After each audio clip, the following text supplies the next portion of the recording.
Hi guys, in this video talking about the TMNT 2012 series, I will be doing something that I was actually planning to do for a long time, but I just never really managed to make time to really sit down and record. But also, I've also just been pretty much at the end of uploading my reactions to the TMNT 12 series. But the thing that we're going to be doing in this video, as you can see by the title, is I am essentially going to be doing a reaction to JAXBLADE's video on a comparison between 1987, 2003, 2012, and the Rise TMNT Turtles. And the reason why I'm gonna be doing a reaction to that video, instead of just me simply just talking about a comparison between all the different series, is because I haven't seen all of these series. I've only watched the 2003 and the 2012, both of which I also watched on the channel, but I don't really have the patience or interest to be checking out the 87 series. I am not interested in checking out the Rise Turtles either, because I feel like they're too dumbed down and are basically for like 3-year-olds. Cannot really be enjoyed as somebody who is a teenager, let alone an adult like me, like a young adult, because I am 21. And since it's been a while since I finished reacting to my 2012, to the TMNT 2012, and especially the 2003 TMNT, I have not really had, and I don't really have enough information about those shows in my head necessarily, to be able to like make a good comparison between all these different incarnations of the TMNT. So essentially what we're gonna be doing is we're gonna be using this video by this really great creator to essentially just give me discussion points, things to talk about, because I'm actually much better of a person with opinions. Like, I'm much better at arguing whenever I have somebody to actually argue with face to face, essentially, or just like somebody making points against me and me making points that are trying to disprove theirs. Because usually whenever I do videos like this, I'm just like saying everything that I have on my mind. That's why it's called Plami's Thoughts On. But yeah, in this case it's gonna be kind of like a fusion between that and just doing a reaction. So yeah, I'm pretty excited to get into this video because I have seen it before, but now I have a better understanding of the TMNT 2012 series, so I feel like my opinions on this, on some of the things that he says here, might be different. And also, this is the video that spoiled me on a couple of things in regards to the 2012 TMNT series, mainly the Mutant Shredder and the Splinter death, which I'm really annoyed about, but what can you do? So yeah, without further ado, I guess let's just start off the video, because it is like 1 hour and 42 minutes, and I'm gonna be watching pretty much the whole thing. So yeah, I don't know if I'll end up editing it down afterwards, but probably I'm just gonna be too lazy. I'm just gonna put the whole thing up. But yeah, I guess without further ado, let's get into the video in 3, 2, 1.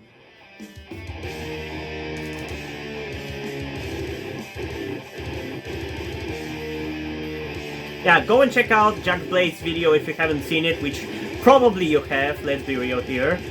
The link to it is gonna be in the description down below.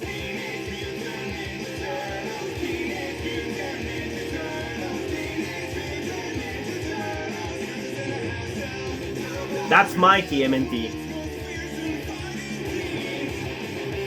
Dude, 10 years from now, I might genuinely just do another reaction to the 2003 TMNT. A higher quality one, and hopefully with somebody else who hasn't seen it, so I'd actually be able to justify more of that reaction, you know, instead of just me reacting to the same thing again and again and again. Teenage Mutant Ninja Turtles, one of the most recognizable and beloved franchises of all time, that has been going on since its initial release in 1984, when it was created by Kevin Eastman and Peter Laird, and became a worldwide phenomenon with the help of Fred Wolf, the producer of the 1987 Teenage Mutant Ninja Turtles series, which was the spark needed to bring our heroes in a half shell to the mainstream. Lovable characters, great comedy, and thanks to this cartoon, a massive action figures, video games, movies. Okay, so I am gonna be pausing a lot, but there's something I want to say in regards to what he just said, because I feel like there's a lot of these cartoons from the 80s that became popular, and we recognize them as even these big franchises in this day and age. Another one outside of TMNT is Transformers as well, or Thundercats as well. And the thing that bothers me about all those three cartoons is I feel like people fucking overly glorify the original series. And my issue is not that I think that people should not be allowed to enjoy the 87 series of TMNT or of any of those shows. That's not really my point. My point is that simply I feel like people frequently, because of nostalgia, forget how bad those shows actually are. And yes, it's unfair to necessarily criticize those shows based on modern TV standards. I agree with that. But at the same time, I don't think that show in general is a good representation of what TMNT is. At least to me, TMNT is more of an action show, not necessarily a comedy show. That's why the 2003 series is so good to me. And also, it was the first TMNT show that I ever saw, so obviously that has shaped my vision on what TMNT is supposed to be. But it's just that I feel like some people treat the TMNT show more of a comedy rather than an action show. And because of that, the 87 and the 2012 TMNT are praised to high heaven, and the 2003 gets overlooked because for that show, which, by the way, for those of you who haven't realized, still has shit ton of comedy. It's just that the comedy is not, look at Mikey being a dumbass constantly. It's actually quality comedy and banter between the different turtles. TMNT 2012 also has a lot of good banter between the turtles, but I like the 2003 one more, personally. So yeah, let's continue. These snacks, new comic books taking elements from the series, and even a crossover drug PSAs. Get real. Get out of there! You got it. Let's see if Joey's that smart. I'm not chicken. You're a turkey. The series had become a goldmine, but as all good things must do, the original 1987 series concluded in 1996. But you can't keep TMNT down. And it was quickly followed a year later by a certain live-action Fox Kids show, which is honestly more hysterically bad than I'm getting angry watching this bad, which spawned the first female Ninja Turtle and also had a crossover with Power Rangers. But it was so poorly perceived that they had to reincarnate both with badass versions in the future comics. But at this point, the TMNT was just a limbo. Sure, games and comics were being made, but nothing gets that coin like an animated series and a movie. So we got the great 2003 series. We did. This series was darker and more in line with the original comics and actually took a handful of stories from them and added onto them in future Hells episodes. yeah. The I reason love for the that was 2003 because TMNT this so one was damn heavily much, if that is supervised not by clear Peter Laird already. and produced by Lloyd Goldfine, who loved the charm of the original series, but he felt that they missed the whole ninja assassin vibe they had in the comic books. And so he Exactly. worked the series That's to have what I more was trying to themes, say. better actions, and less comedy. Well, until later seasons, but we'll get to that. This show ran from 2003 to 2009 and is considered one of the most beloved Ninja Turtle series to this day. And I'm not later, really we were under followed that by a impression, CGI gotta say. 2012 series, which took the best of both worlds to become an amalgam of the comics, 1987, and 2003 Turtles. Since in this series there was heavy comedy writing, phenomenal action, and some of the most emotional moments you could... For the action, I want to say this. It wasn't until, like, the beginning of Season 2 where the action actually started to get better. In Season 1, the action is just fucking garbage. I'm just gonna say this. Maybe it's just me.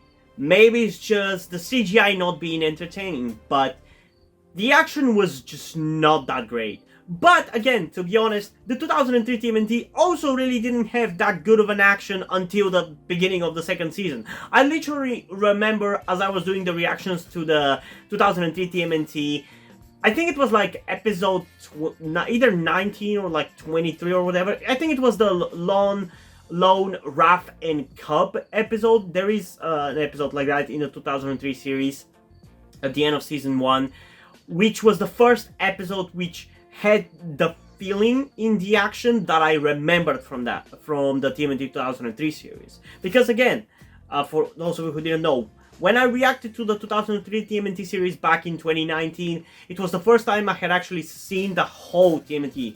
Before that, I only had like, I don't know, like 20 or so episodes that I actually had on DVD, like back there. And I had seen maybe a couple maybe a dozen more I had watched on YouTube before that. So I only had like a restricted vision of what TMNT was, even in terms of its action. So both shows took a while to actually get good action, but even then, I would still kind of put the TMNT 2003 action above the TMNT 2012 one, because I feel like whenever the TMNT 2003 had good action, it was really good action. And I feel like, sure, the TMNT 2012 is more fluid and there's more frames and it's more of it, like it's more better animated, because in TMNT 2003 there is a lot of just cutaway and then seeing the person on the ground. But I don't know, I just still, I guess, appreciate hand-drawn action more than CGI one. Even though, like, yeah, we did get a lot of pretty good action from the 2012 TMNT series, but still, I remember more of the good action from the 2003 series than I do from the 2012 series. And I finished reacting to the 2012 series just 2 months ago. So yeah. Ever experienced in an animated series, and this one went on until 2017. But instead of having the usual 2-year plus gap of time in between series, this one was immediately followed by the 2018 Rise of the TMNT Turtles, which originally received a ton of backlash for, character designs and Nicktoonish comedy and changing many of the characters' personalities and origins. But on the flip side, it had some god-tier Kill la Kill Trigger style animation all the way through. The animation is pretty good. I'll give that to this show. The animation is pretty fucking good. I just wish the designs, the art style, the writing was good. Put on indefinite hiatus because of his poor performance on Nickelodeon, which we'll get to later. Now, the reason I worked so hard on this video and I want to talk to you about it today is because each of these 4 series have something of great quality, but certain TMNT fans just get so insanely tribal over their personal favorite and will actively diss the other series without even watching them all the way through, or just because this is their favorite and this is what they will stand for the rest of their life. Just go to the TMNT Facebook page and you'll see a bunch of ignorant-ass fools on every Rise TMNT post. There are some fans of the 1987 series that dismiss every other TMNT because they aren't the ones they grew up with. Now, that is actually not what bothers me in regards to people who glorify the 1987. For me, the issue is actually more so that the company that owns the Turtles itself acts like none of the other ones fucking exist. Like, there's this recent TMNT game, Shredder's Revenge or whatever it was. Did we fucking need another 87 Turtles game? Did we? Literally, did we? When are we gonna get quality 2003 TMNT game? I would pay mad bucks for that. Like, literally every TMNT game that continues to come out is the 87 Turtles. There's not a single one that actually tries to be like in the 2003 TMNT universe or the TMNT 2012 either. It's all about the 87, and I get it. It's the thing that made TMNT popular.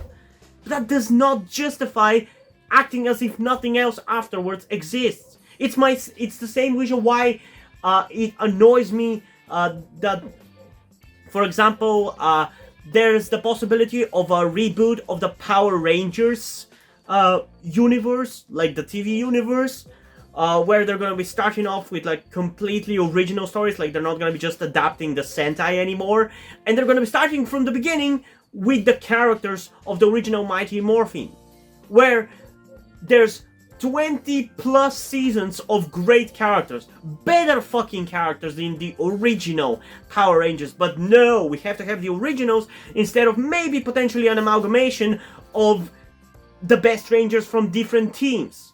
That would be actually better, in my opinion, if one would do a reboot.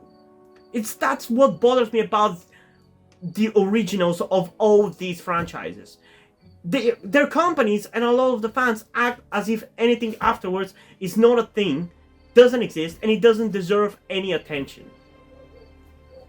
and we'll say 2003 TMNT is too dark and too emo and blah blah blah, and then 2012 has CGI that is ugly, and Rise of the TMNT is just. I think the stupid CGI in the characters. TMNT 2012 is only Then, ugly in 2003 season 1. stands will say their series is the GOAT and belittle each and every other series because the 1987 was too lame, the 2012 was meh and designs weren't that great, and 2018 Rise was too goofy.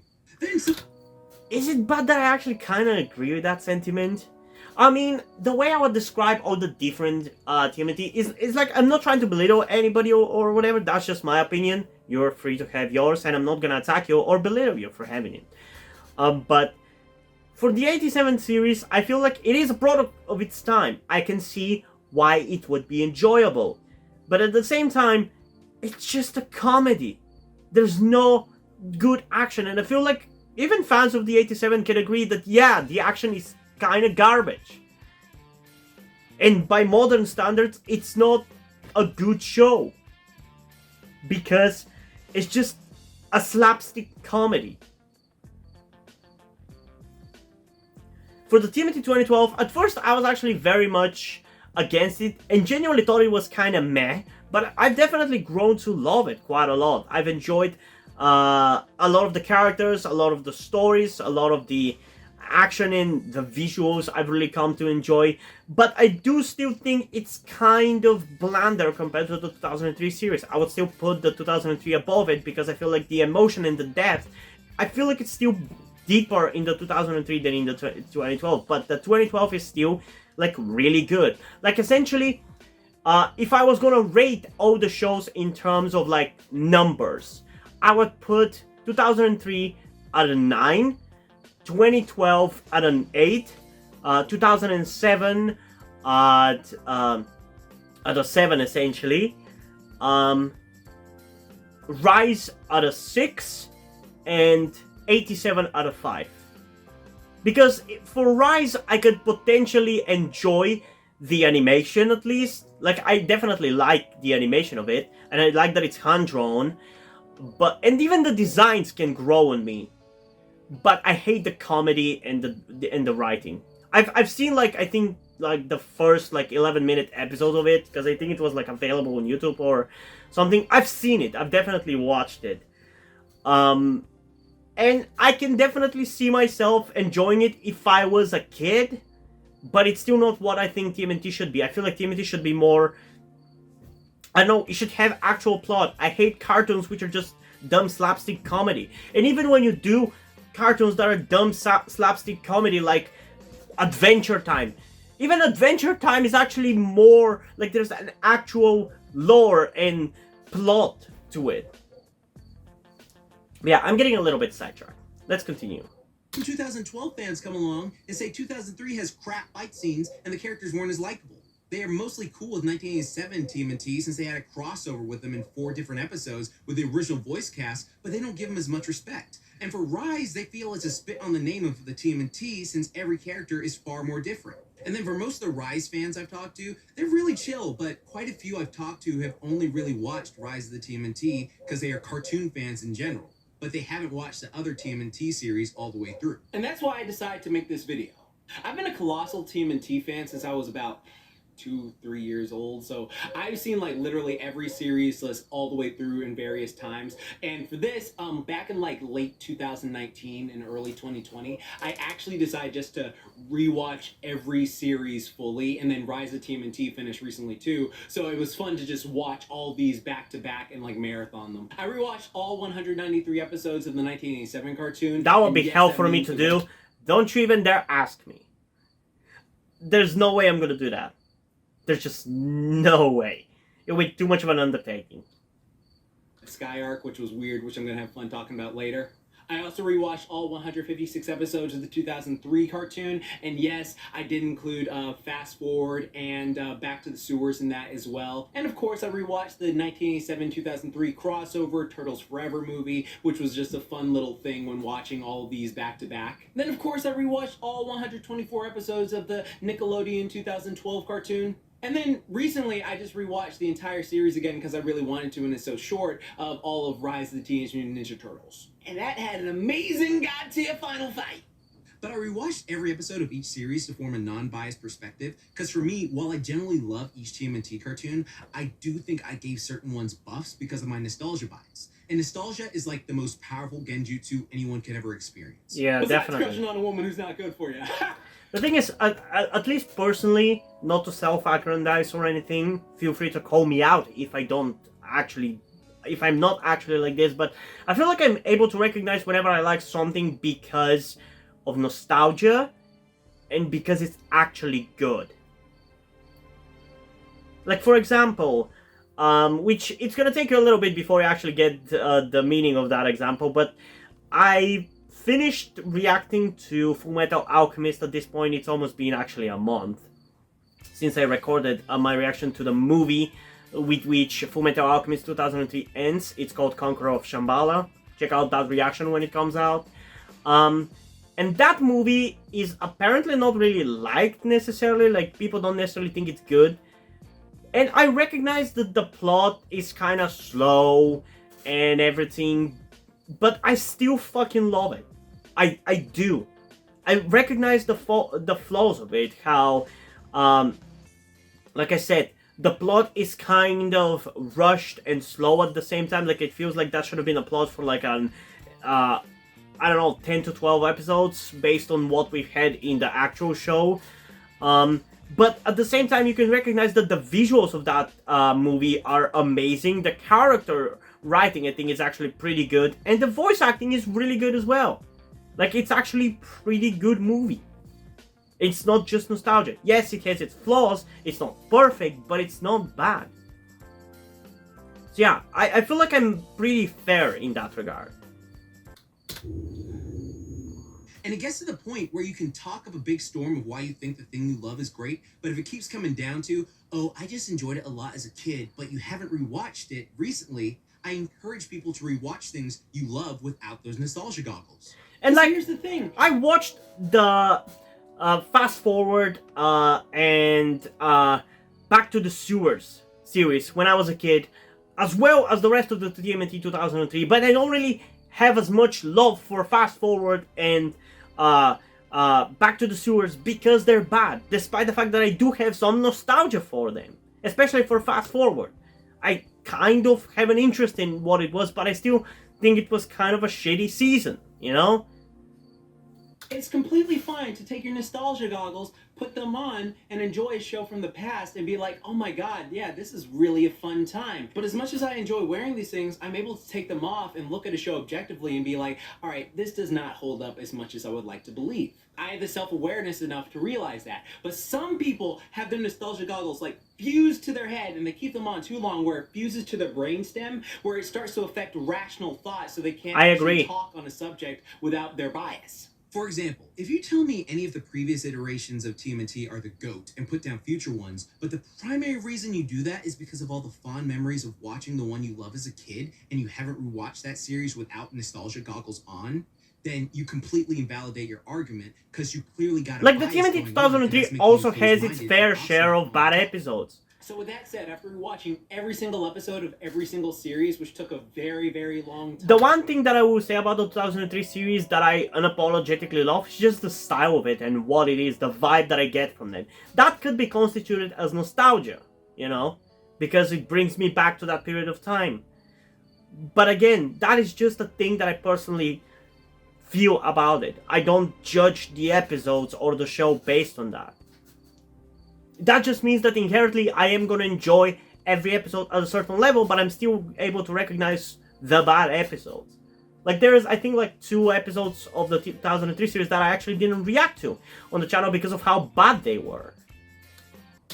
I want to do this little competition between them and put them in categories to see which categories they truly beat each other in. Now, I want to make this perfectly clear. This is not an original idea. I've seen this done countless times over the years from a few of my favorite YouTubers, by the way. And by all means, check out their channel. And everyone is always going to have like their different opinions of what they think, you know, is the best series no matter what, even with what stuff I say. Now, this is just me giving my unbiased opinion on this subject because I feel like I've been such a fan for so long, and I genuinely love each and every show, and I can just talk on it like without like being blinded by nostalgia or bias at this point, and I had to train myself to do it. So this is just a fun little test for me. Now again, if we don't agree on stuff, cool. I'm curious to see what people think for in me. the comments below and all that stuff, but let's get right to it. Now, I'm going to try and be as non-biased as possible. And of course, everyone is always going to have different opinions. And by all means, I truly encourage that. But I will state my opinion and why I think it as best as possible. Now, this isn't 100% concrete, definitive winner type deals, but like more of what I noticed when rewatching all of them and being a fan of it for practically my entire life. So for this, the way we're going to do this, I'm going to split them up into categories, and this is going to be the first category. We're going to talk about characters, but we're only going to talk about characters who appeared in every single version of them, and they're like main characters, like super main characters. So like we're going to go through all 4 of the Turtles, so Leonardo, Donatello, Michelangelo, Raphael. We're going to talk about Splinter, we're going to talk about Shredder, we're going to talk about April O'Neil, and we're going to talk about Casey Jones. Now, I am contemplating putting Baxter, but I don't think we'll put Baxter in. Like that could be like a bonus thing for next time. And for each character that wins, they get 1 point for their team, and for the team that has the most points at the end of this category, they will win that category. And following those categories, we'll talk about best theme song, best designs. Yeah, we're pretty much gonna be covering everything, and holy shit, it's gonna be a long hour and a half. My video might end up being like 2 fucking hours after this shit. Who better to take the lead than our boy Leonardo, whose personality went from being consistent to drastically different in the current iteration. So, let's just go in order, going through all of them. 1987 Leonardo. This version of Leonardo was like the charming superhero type a la Superman and All Might. It felt like he could always save the day with his team, and he was also a very competent leader. So competent, in fact, that when he decided definitely to give up comes being off the as leader, likable. none of the other turtles could accurately work together until he came back. He was always helpful and always wanted to do good things, was a dedicated student of the martial arts, but sometimes he would get very carried away with things like reading and playing video games, but he was always the one you could count on even if he was afraid to do something. And something I have to bring up is the fact that the 1987 Turtles and Future series seem to get the shaft a lot. For example, in Turtles Forever, fun movie, love the movie, think it's great on the rewatch and stuff like that. And if you watch it as just a casual fan, you'd enjoy a lot of stuff. But boy, do they throw the 1987 TMNT under the bus in that film. They make them all They definitely to the do. point where they are nowhere near as competent as their true selves just for comedy. They turn themselves into cowards at multiple points just to show how cool and badass the 2003 Turtles are in comparison. I mean, to be honest, they are. Even the 2012 did the same. 2012 did the fucking same. They made fools out of the 87 TMNT as well. Don't put that shit just on the 2003 TMNT. When they would never, ever run away crying from a fight like that. Boy. And they even changed the voices, but that was due to a licensing issue at the time. But thankfully, when they appeared in the 2012 series, they were given the respect. The first time, at least. Okay, so I was correct on that one, that I feel like on the first time they crossed over with the 2012 series, it was actually pretty fun crossover where the Turtles actually felt like competent, whereas in the second one they were like idiots again. And they were competent, albeit eccentric fighters. But in the last 2 episodes of the 2012 series, they make them into jokes again, like they can't use their weapons. I mean, since they rarely use them in the 80s due to censorship and also cartoon gags. But it's a shame, because there are so many things you can make jokes of from the 1987 series. But making it seem like they aren't all that competent when it comes to fighting when you had them competent the first time is kind of whack in my opinion. But at the end of the day, if it was the other way, it would have made sense. Now on to 2003 Leonardo. This version of Leonardo went through a lot. He was very serious but respectful and constantly focused on his training. But when you see the hell he went through, you understand why. Throughout the show, yeah, he's like Batman in the 2003 series. Becomes more and more obsessive. Very traumatized, very dark and brooding, but ultimately wants to do the good, the right thing. In battle and has a scar on his back until back to the sewers where it magically healed. This version is so dedicated to protecting his family, you can't help but feel for the guy. And due to all the excessive training, he was also an extreme badass in combat. For a period of time, his seriousness became too much to handle to the point he even got fed up with Splinter for not helping him further in his training until he got what he needed and calmed down. And he wasn't stoic all the time. I want to make that clear. Like, this Leo, like, he was very stoic at points, but he wasn't stoic all the time. He could make jokes and have fun, especially in Fast Forward. But at the end of the day, this Leo went through a lot to become the leader of the team. I like him. I can definitely agree with people saying that he might be a little bit one note, and in general, I can agree with that being a criticism for the 2003 series, that all of them are kind of like one note. I definitely think the 2003 TMNT characters are more three-dimensional because all of them can be funny, angry, sad, etc. Whereas the 2003 characters in general have like one thing they'll go really deep on, but kind of not really go too far for other character traits. The thing is, I don't necessarily think that's a bad approach. If you have the possibility of either being a jack of all trades or a master of one. And I kind of prefer being a master of one. I don't know. 2012 Leonardo. This Leonardo is definitely more like an actual teenager than the other two. He's a big nerd, loves anime and Star Trek knockoffs, and uses them as inspirations as he's aspired to be great leaders like him. Though he is still a badass when it comes to combat, and sometimes he can be a little especially bit when he got Seth Green as a voice actor, he definitely became more of a badass then. He is a teenager and acts like it. Later on in the series, he undergoes massive character growth after being temporarily crippled by Shredder, like the 2003 Leo, which is based off what happened in the comics, and after that, he truly becomes the competent leader of the Turtles following this point. He has led them into space without Splinter, and further on later into the series after a series of unfortunate events happen. His voice changes too. It starts off as Jason Biggs, you know, that one dude who boned a pie and oh dear. But then it was replaced by Dominic Cantrabone. I hope I'm saying this dude's name right. He did a great job in the last 7 episodes of season 2. But then he was replaced again by Robot Chicken's Seth Green, and they even made a meta joke out of it. And honestly, I just like Leo a lot more when he's voiced by Seth Green. I agree. Brings out a lot more of the leader aspect to Leo. I agree. Fitting, he became so much more entertaining as a character once he became voiced by Seth Green. It's just kind of insane. Like, he really fucking nailed the character there. I genuinely love... Like, it made me love Leo, this version of Leo, almost as much as the 2003 just because of that voice actor change. It's undergone tremendous growth at this point. Following that, we have Rise Leonardo. This Leo is incredibly different than all the other Leos, as it's pretty much just Ben Schwartz. Can you direct us to the local science fiction convention that we are currently dressed for? Don't get me wrong, I love Ben Schwartz, but I'm pretty sure the last few Blue characters he's played are all the same character, just in different dimensions.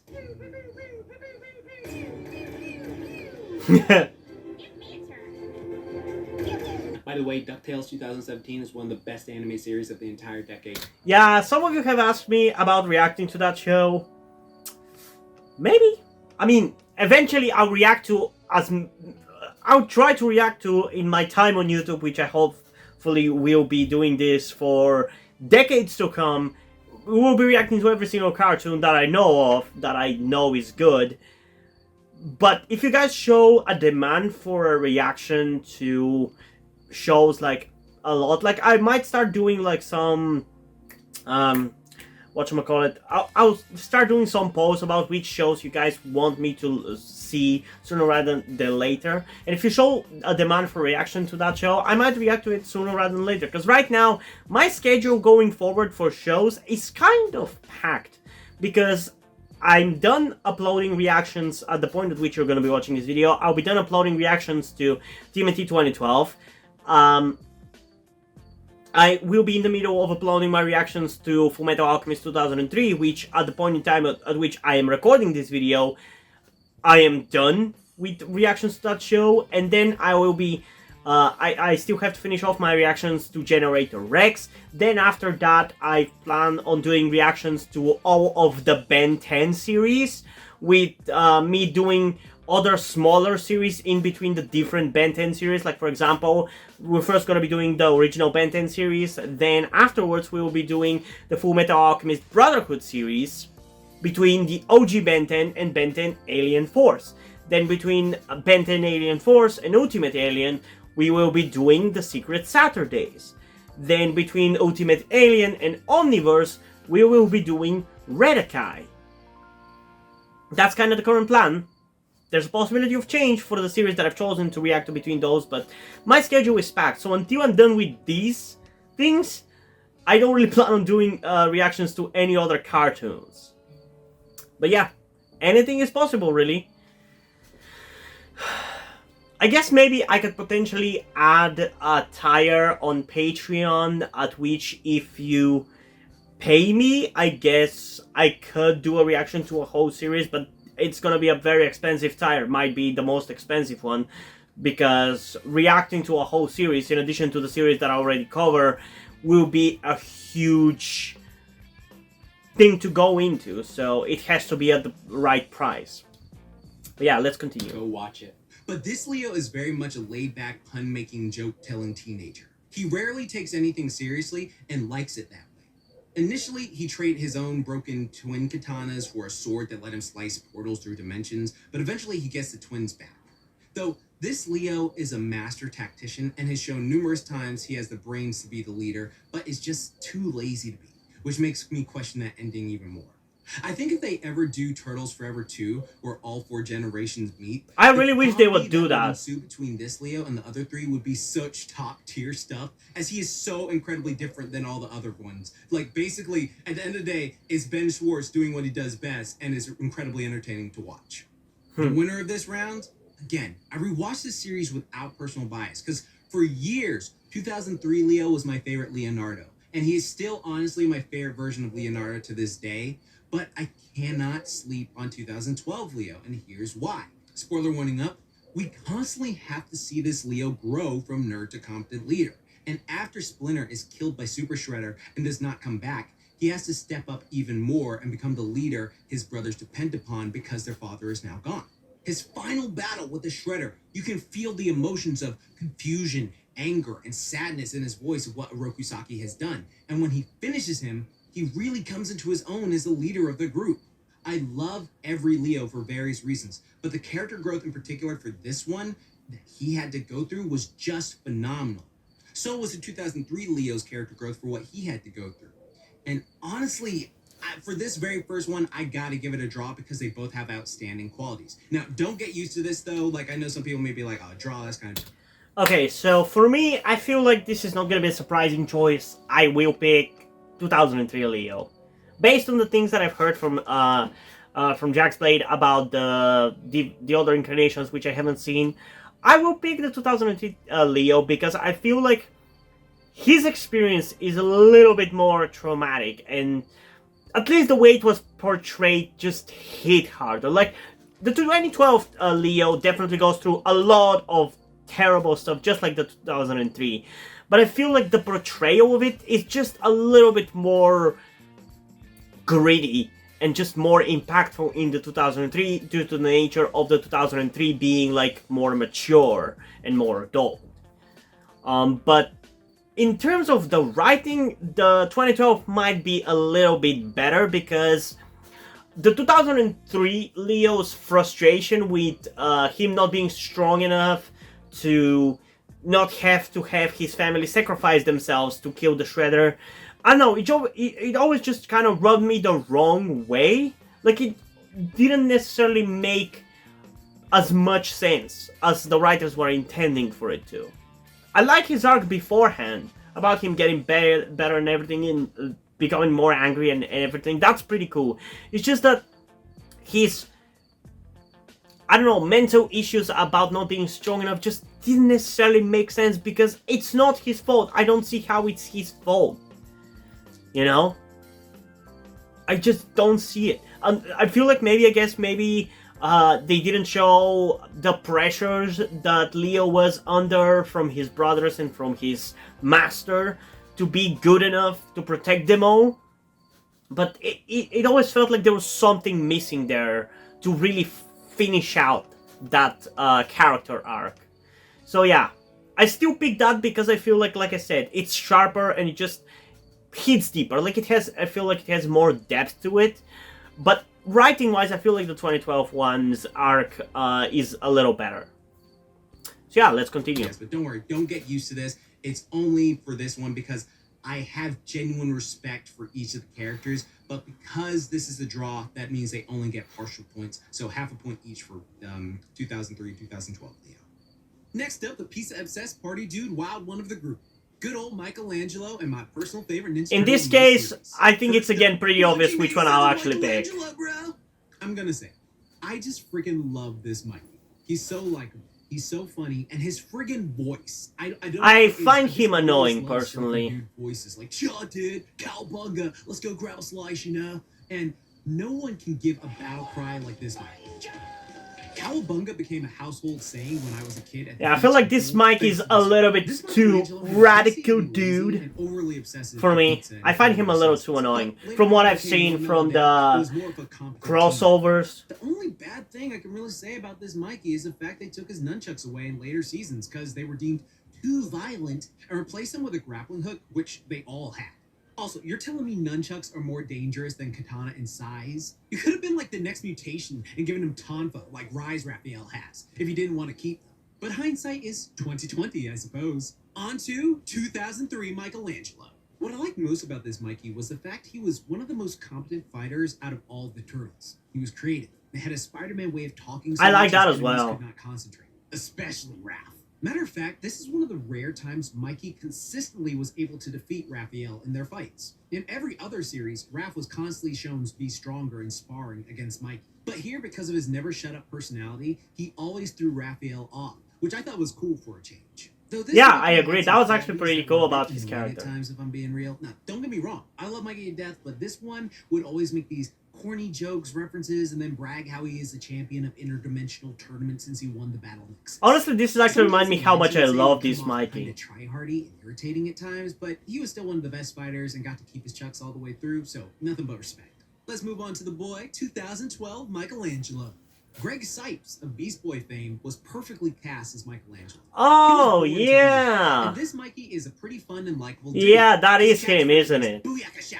Instead of the usual cowabunga, but every now and then he would sneak that line in. Another amazing thing about this Michelangelo is the fact he is a natural fighter and can move without thinking on some Ultra Instinct badassery. And technically this came years before Ultra Instinct in Dragon Ball was even a thing, so he is even more goated now, I guess. A cool little thing they added to this Mikey as well is the fact that not only does he keep his nunchucks, but they also come attached with blades in them for when he gets serious and has to transform into a Kusuguri. I'm sorry, I don't know how to pronounce his last name. I am such a bad. Didn't the 2003 also have... No, So I I'm just don't gonna think call it actually. the swinging chain blade. Yeah, swinging But yeah, that chain is blade actually for the pretty all cool. three. I do All the love that Japanese about people in his the comments section are nunchucks. probably yelling at me right now, but hey, I'm sorry, I don't want to mess up this name, but yeah, it is a pretty awesome weapon in which he can use them as a swinging chain with knives and swords attached to it. And it works as an extension to get out of areas fast or attack at a longer range. My only gripe with this Michelangelo is the fact they make him out to be a straight-up idiot at times, like he needs someone to hold his hands. This is my legitimately only gripe with him. Mikey is my fave, and I get that he likes to goof around, but he should always have a filter of when it's right to and when... That's the thing, though. I feel like Mikey was fine. Like, he was smart. Everybody else was treating him like a dumbass. And that's why it was so fucking frustrating as you were watching the show. They stopped doing that as the show kept going. Like, it started happening less and less, but it was still frustrating when it kept happening. And I gotta say, for this comparison between the Michelangelos, this definitely showed me how much I actually love the personality of the 2003 Mikey. He has such a likable personality to me that I really, really, really like. Like, I guess in a way I see myself in him. Like, I like what he is. He's a comic book nerd, but he is also not like, I don't know, like cringy like how Mikey 2012 could be. Like, I don't know, I guess see a lot of myself in the 2003 Mikey, and I do really like his personality, but I feel like for me personally, the 2012 Mikey wins this round, because I feel like he's a more well-rounded character than the 2012 Mikey, because than the 2003 Mikey, because the 2003 Mikey, like, the only distinct thing about his characters that I can remember that was really impactful was when he won the Battle Nexus championship. Like, that was really cool, and it is really cool, but I feel like for 2012 Mikey, I have many more moments where I'm like really in love with his character and what they're doing with him and his accomplishments and his development and everything. So for me, in this case, 2012 Mikey is actually going to win. Series. And throughout the show, he becomes more and more mature, still goofing around, but he was still one of the best iterations of Mikey I've ever seen. I agree. Following that, we got Rise Michelangelo. This Michelangelo is just as optimistic as the other Mikeys, has a very kind heart at times, and can be incredibly naive. He is also very sympathetic and empathetic, as originally he was the only one who wanted to help John C. Baron Draxum, get back on his feet after the Shredder absorbed all his energy and played an integral part in Draxum becoming an ally. In this series, his main weapon is the Kusari Fundo, and I really hope I'm saying that right, because for some reason the last two Mikeys have these fancy name weapons when they just had awesome nunchucks before, and that was easy to say, but whatever. Like, he has this Kusari Fundo, which I hope I'm saying right, but at the very end, he gets his chucks back and uses them even more buffed up than ever. What I like about this Mikey for the most part is he's a rather chill dude, always looking to help out where he can, but sometimes that can be a bit overly obnoxious, as when he was stepping on Donnie's toes in the wrestling episode, or when him and Leo got into a unicorn fight. What? Trying to be the best servers to some mutant mob bosses. He also can be a bit of a jerk at times, like when he becomes Dr. Delicate Touch, where he delivers bad news while crushing people's hearts. And also when him and... Honestly, this is actually making me interested in checking out Rise, potentially. A Gordon Ramsay wannabe villain of whom Mikey was a fan of before he got mutated into a killer pig. I know it's weird. Who had absorbed Todd's kindness and had temporarily become a good guy. This Mikey also had insane anger issues when he was wronged, and would lose all that nice guy demeanor if it meant getting revenge, which was hilarious to watch. But yeah, it definitely he could be seems selfish really and do more hilarious. harm than good for his team, but at the end of the day, he was always there for his brothers and always helping them out. Winner, while Mikey is my fave and I love each version, I gotta go with the most likable throughout the entire series, which was the 1987 Michelangelo. I don't really see how you see him as likable. No offense to anybody. I feel like, and it's honestly, I feel like mostly comes down to his voice actor. He just comes off like one of those like brainless jock dumbasses. Like, he just has that kind of voice to it, and I just don't like that. It makes him very unlikable to me. Cowabunga mainstream, and like literally he was so popular that they put him in Cartoon All-Stars to stop a kid from getting baked up, though ironically he clearly would be baking in his spare time, and I don't mean pizza. 80s Mikey wasn't so dumb that he needed to be coddled, but he also wasn't so irritating that it made me actually want to stop watching a few times. He was just a generally likable dude all the way through, so I gotta give him the win for this one. Up next, let's look at the brains of the operations for our Lean Green Ninja team, Donatello.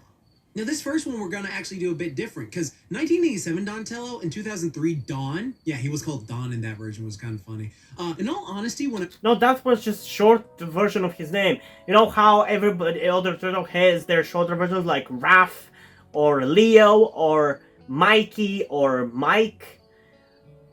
Why do we have to, like, he was just referred to as Don, not necessarily Donnie, and they were using Donnie as well. I went back to go rewatch through both of these. Also, it's funny how it's kind of funny to me how he had such a hate for Dom Vizioso, and the 2002 version of him had Don in his name. Like, I don't know, it's just a weird dumb connection, but it's kind of funny. I found that both 1987 Donatello and 2003 Donatello are like mirror counterparts to each other. The main differences between them were that 1987 Donnie wanted to be accepted by the whole world for his knowledge, science, and tech, while 2003 Don didn't and just cared for making inventions to expand his knowledge and to help his brothers. Also, I think it's funny how in the 2003 series they rarely called Donatello Donnie, it was always Don. I found that fascinating, like he was a secret mob boss for them. Also, when it came to tech, 1987 Donnie would make some outlandish inventions. Hey, it's out of Metalhead. Random stuff that made no technological sense, which sometimes worked and then sometimes had an issue. While 2003 Donatello would make a bunch of inventions that weren't so unbelievable, but they always worked. Which honestly was a great little joke in Turtles Forever when they had the two work together. They are both incredibly charming, likable, and similar, and some of the best versions of Donnie to bless the TV screen. Next up, we have a boy who's vastly different, 2012 Donatello. This Donnie is very eccentric, excitable, socially awkward, and he's full-on in love with April in this version, which was always kind of weird to me, but hey, this is coming from a dude who would gladly smash any anthro girl voiced by Cass Sousie and all these babes, so ID gaff, yif yif son. He's always making inventions like the previous two, but his main focus was to make a retro mutagen to stop the Krang. This Donnie also And had yet a bit he of a stopped temper at times and bickers at with some his point, brothers so when they don't respect his rest in intellect, peace, but it's all Timothy. love between them. Honestly though, some episodes he can get on my nerves a bit, but one episode I really Yeah. loved him in was where he was teaching Timothy, aka the Pulverizer, aka Mutagen Man, We never got our boy fixed, did we? Nope. No, we didn't. how to use a bow staff and how to train for ninjutsu. And throughout the show, he grows more and more as a character. But now let's finish off with Rise Donatello. Where do I start with this Donatello? In addition to being the brains of the group, his personality has changed tremendously. Rise Donnie is cocky in his tech abilities, knowing he is smarter than any of his brothers and most people in general for that matter. Is a massive adrenaline junkie, loves to dance, and is obsessed with working on tech. One of the coolest aspects of this Donatello is due to the fact that not all his brothers are the same species of turtle. This time around, he is a mutated, spiny, soft-shell turtle, and having more of a delicate shell caused him to make a tech suit of armor specifically for his back, which works as a jetpack and hover bike for April. Also, what I love about this Donnie is how great his bow staff is. Instead of just being a typical wooden bow this time around, his tech bow, as he calls it, can do many badass things. Along with his amazing Honestly, that gloves, actually he can run seems like a really attack cool. folk like Shredder. And I when it haven't comes seen to the show, comedy, but this I really Donatello is easily like the funniest out concept of all of the this version of incarnations. Donatello's My character, literal I gotta only say. gripe with this Donatello is at times he can come off as overbearing and a jerk at times. But for the most part, he's always there for his brothers like the rest. The winner. I'm actually not sure. It's kind of a tie for me between 2003, 2012, and Rise. Because, like, the 2003, of course, it's a 2003, so I like it, but I feel like he doesn't really have too much of a personality in that one. Like, he's the tech guy, and I like his character, I like his voice and everything, and he has some really good episodes. Especially that episode with April and her uncle, I really like that one. But I feel like he doesn't really have many moments where I'm like really impacted by his character. Whereas for the 2012, I do find him and his infatuation with April annoying at times. And at the same time, I think he was really funny, and like there was more to his character in that version of it. But from what I hear of the Rise Donatello, I like his design, I like the concept of his character, I like his cockiness that we see in the shots there. So I kind of, even though I haven't seen that one, I kind of like the concept of that version of Donatello the most, honestly. So I might actually give the win to the Rise Donatello there.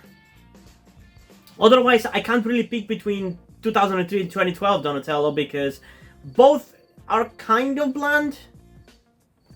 With the 2003 being more so, but yeah, I just feel like the Rise Donatello seems to have more going for his character. Whether it's executed properly, I don't know, but he does seem like a more interesting character compared to the other ones. So yeah. Well, all the Donnies are great. I gotta give it to Rise for this one because he's the most memorable, the most enjoyable to watch, and also he has just some of the most insane badass tech out of all the Donnies. Essentially, Incarnation I agree with that so statement. without question, Rise Donatello takes the win here. Now on to the rude, crude, buff dude of the team, good old Raphael. Starting with 1987 Raphael. This Raph is way different than Raphael usually is. He's still cynical, but he's comedic with it. He's very similar to Michelangelo and is constantly breaking the fourth wall. He also has some of the best one-liners in the series. Don't panic, Michelangelo. I'll set you free. Gosh, you're a regular blanket. Even though he's different from other Raphs, I like him. Though at times, he was really lazy and didn't like fighting, like, you know, how Raph is supposed to love. Like, it was just weird. Like, this Raph was always like, oh, I don't feel like fighting. I don't do it like that. And that's just like, to people who know Raphael just as a character in general, that's just like, what the hell are you talking about? Though later on, he got himself a hot lizard girlfriend in one episode named Mona Lisa, emphasis on Mona, am I right? Oh, yeah. I'm sorry, but that's terrible. It's scaly of me. Who they promptly get rid of the next step. And then even later on in the series, they tried to make him more aggressive than the others to mimic that darker tone of the 1990 movie and comic book Raphaels for the Red Man, I Scanners. really And want even to in the watch that. 2012 crossover with the TMNT, Raph was shown to be a bit more aggressive than usual when compared to the earlier seasons, but he was still pretty dope. On to 2003 Raphael. I'm just gonna be real with y'all. This Raphael was just a pure badass. He loved to fight and was constantly I trying to agree. get stronger, and you know how I feel about that. He was such a force to be reckoned with that Mikey called him their secret weapon. He also had that tough Brooklyn accent, which I love because it instantly reminded me of Yeah, the I first think live it's action already Raphael. obvious which Raph I'm And gonna this go one for. also had berserker rage out moments for when he got too angry. And But it is a very would just close, relentlessly attack, very and at close times fight he would get between into trouble 2012 with his and brothers 2003 when he couldn't Raph. control it. But later on, he For me. made it out, but he never skimped on his training and enjoying a good fight.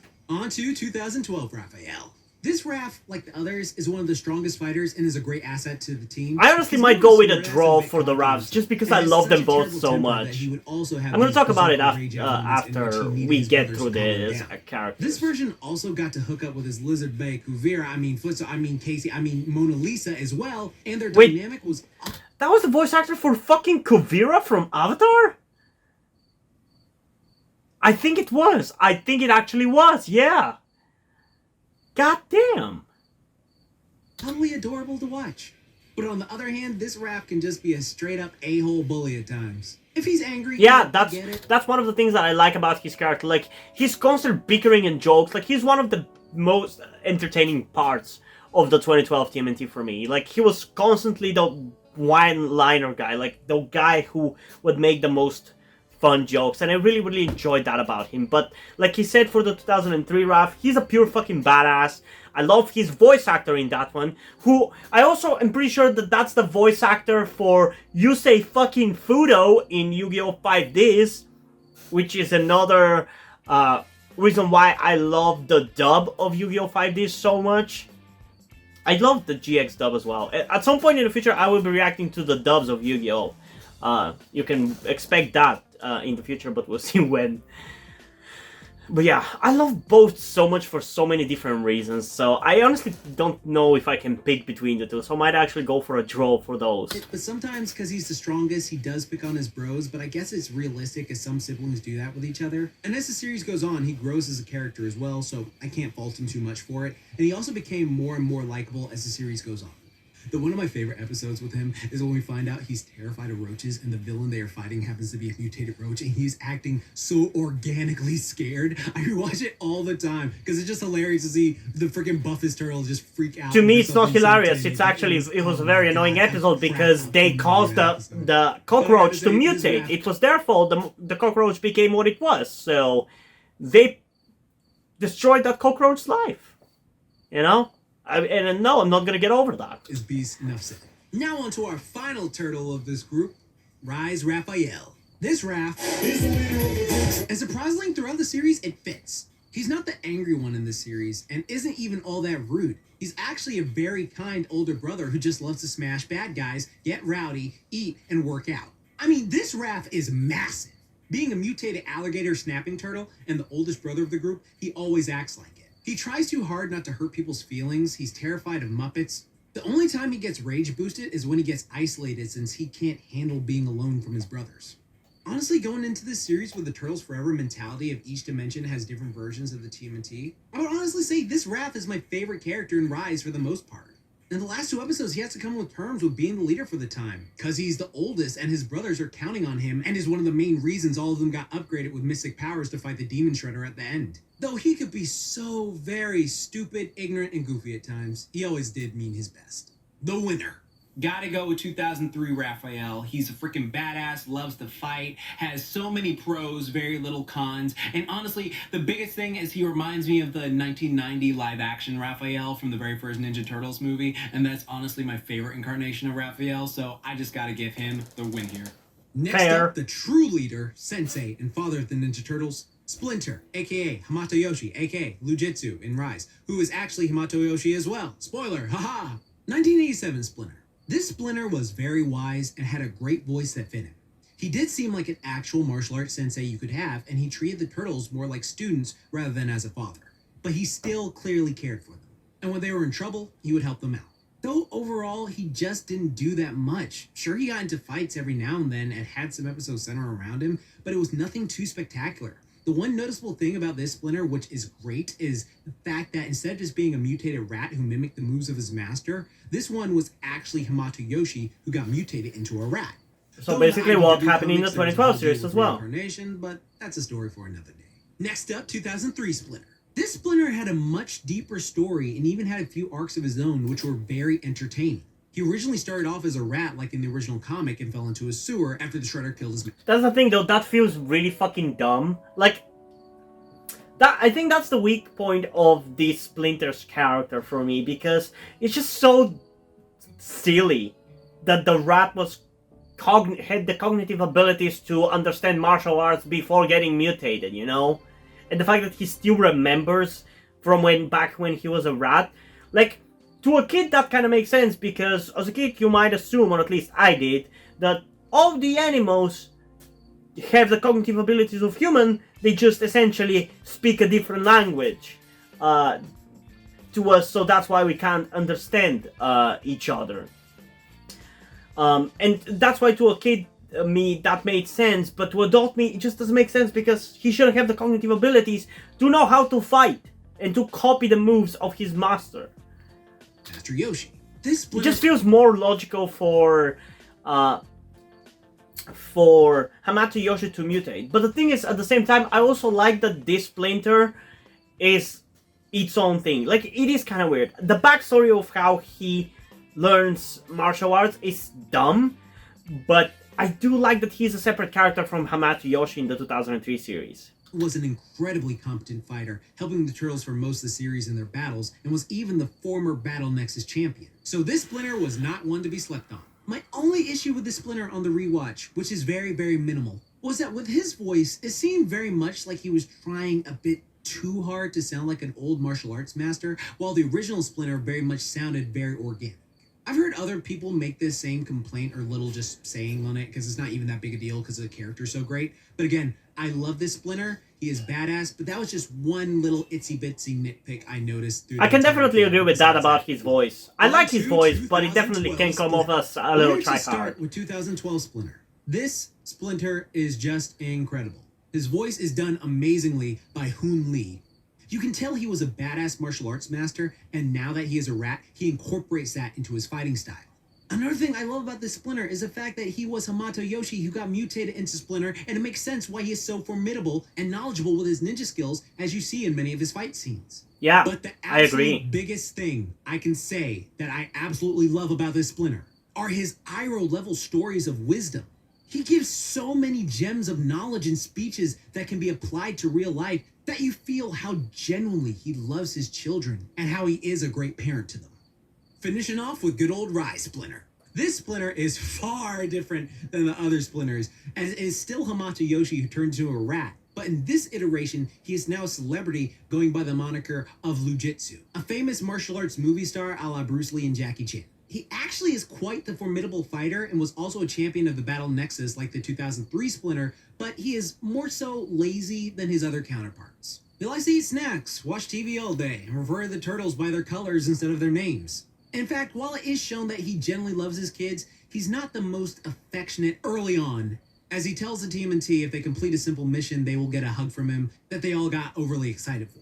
And it seems initially he didn't tell them he was proud of them at first, as freaking Rise Donatello developed the complex of wanting to hear his dad say he was proud of him, which is honestly pretty sad to be honest. But in the end, he comes around. Also, this one is probably the strongest Splinter we've ever had so far. As in this universe, the Hamato clan had powers that boosted their abilities, and while the Splinter learned the techniques as a young man, he became very arrogant and cocky when he lost his mother. Jesus Christ, the visuals are kind of insane of that show.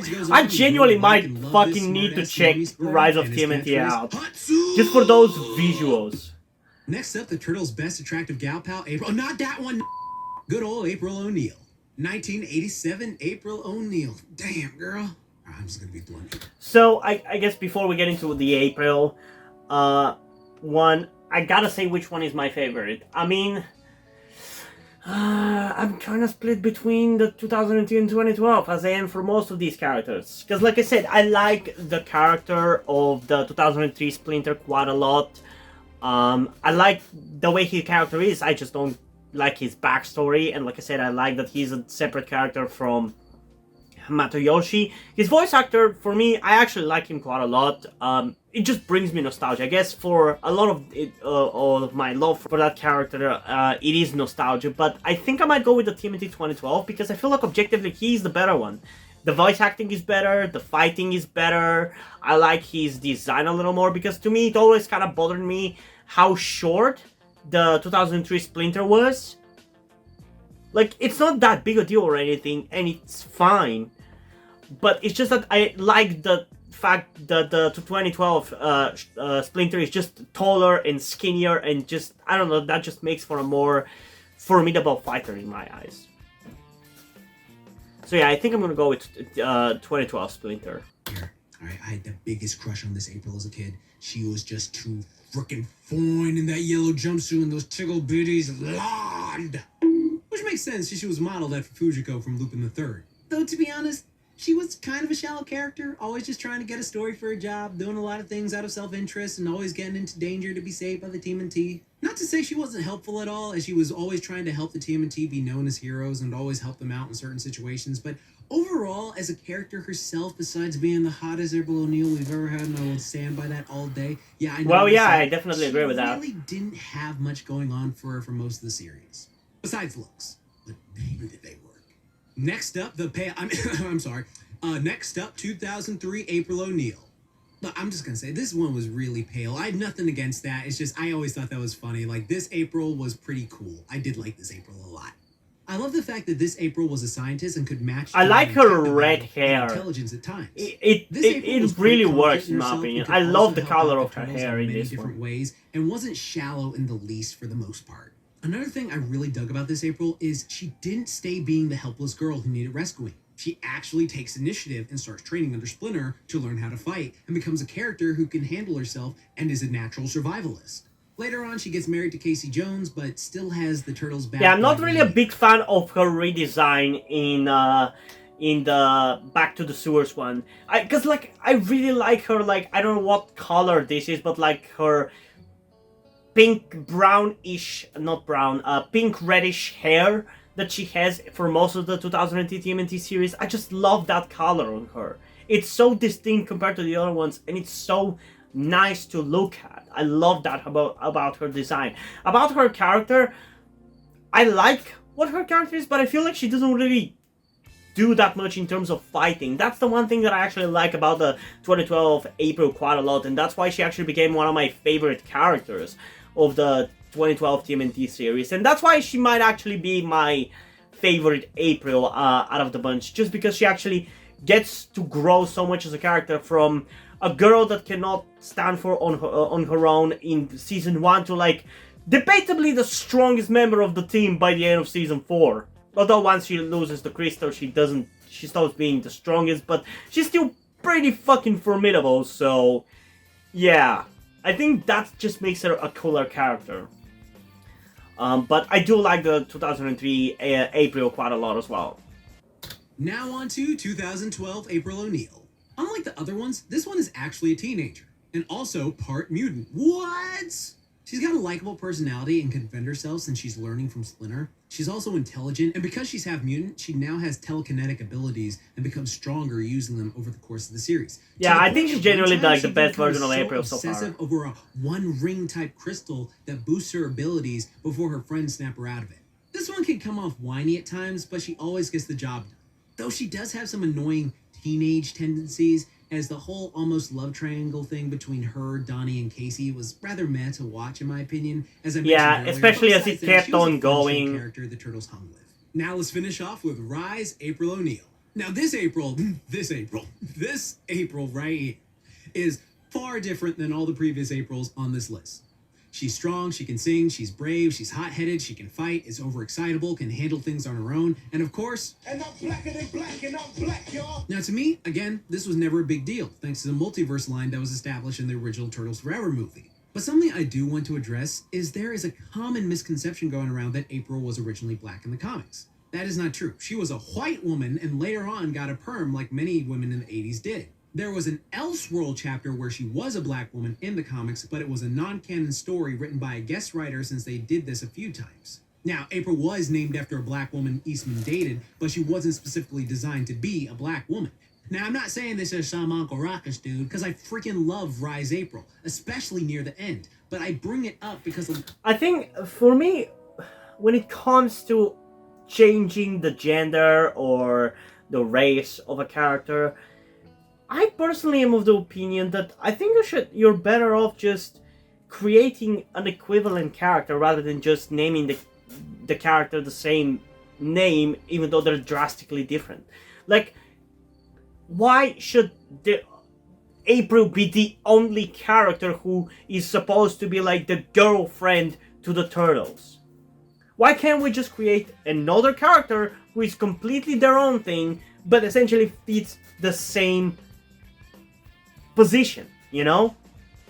I feel like that's better off, because for viewers, they're not gonna have a preconceived biases against the fact that this is supposed to be like the same character, but with different characteristics to their character. I feel like that's the best way to go, because you're not gonna alienate people who are bothered by it. And as a person who sometimes get bothered by things like this, but sometimes doesn't, I think it's better off to minimize people getting bothered, because it's not racism if I don't like a character being if I don't like a white character becoming black or a male character becoming female. It's not really about that, at least in my case. It's just that I would much rather have the character be its own thing, as we are probably going to be talking about a certain character in this from Rise of the TMNT. I'm assuming that we're going to talk about them because they are part of the main cast. But yeah, I would have much preferred if this was just the same character but with a different name. And it doesn't even bother me that April is black, actually. That's not what bothers me at all. I don't really care in this case, which is weird, because sometimes it bothers me and sometimes it doesn't, and it's not really up to me. Like, for example, I am bothered a little bit about the fact that the next Doctor is gonna be black. I've thought about why, and I don't think it's the fact that it's black, more so about who the first Black Doctor is, and their personality and behavior, and how that is going to translate into the incarnation of the Doctor is more what I'm worried about. So, yeah, I don't know. We're going to talk more about that when we get to that character from Rise of TMNT in a little bit. A lot of people spread false information, and if someone cordially corrects them on it, they get called racist because they interpret it as, why do you have a problem with April being black? Well, that's not the case. It's just... Even if it was the case, you have the right to not want a character to change their sex or race. There's nothing wrong with that. There's nothing wrong with that. Don't you think people deserve actual characters that are built for them, rather than taking others' characters and molding them to be for them? Like, what do you prefer? A black Superman or Black Panther, for example? A character that is quintessentially black versus a race, a blackwashed character. And also, personally, I think, even though I understand the logic behind it, I think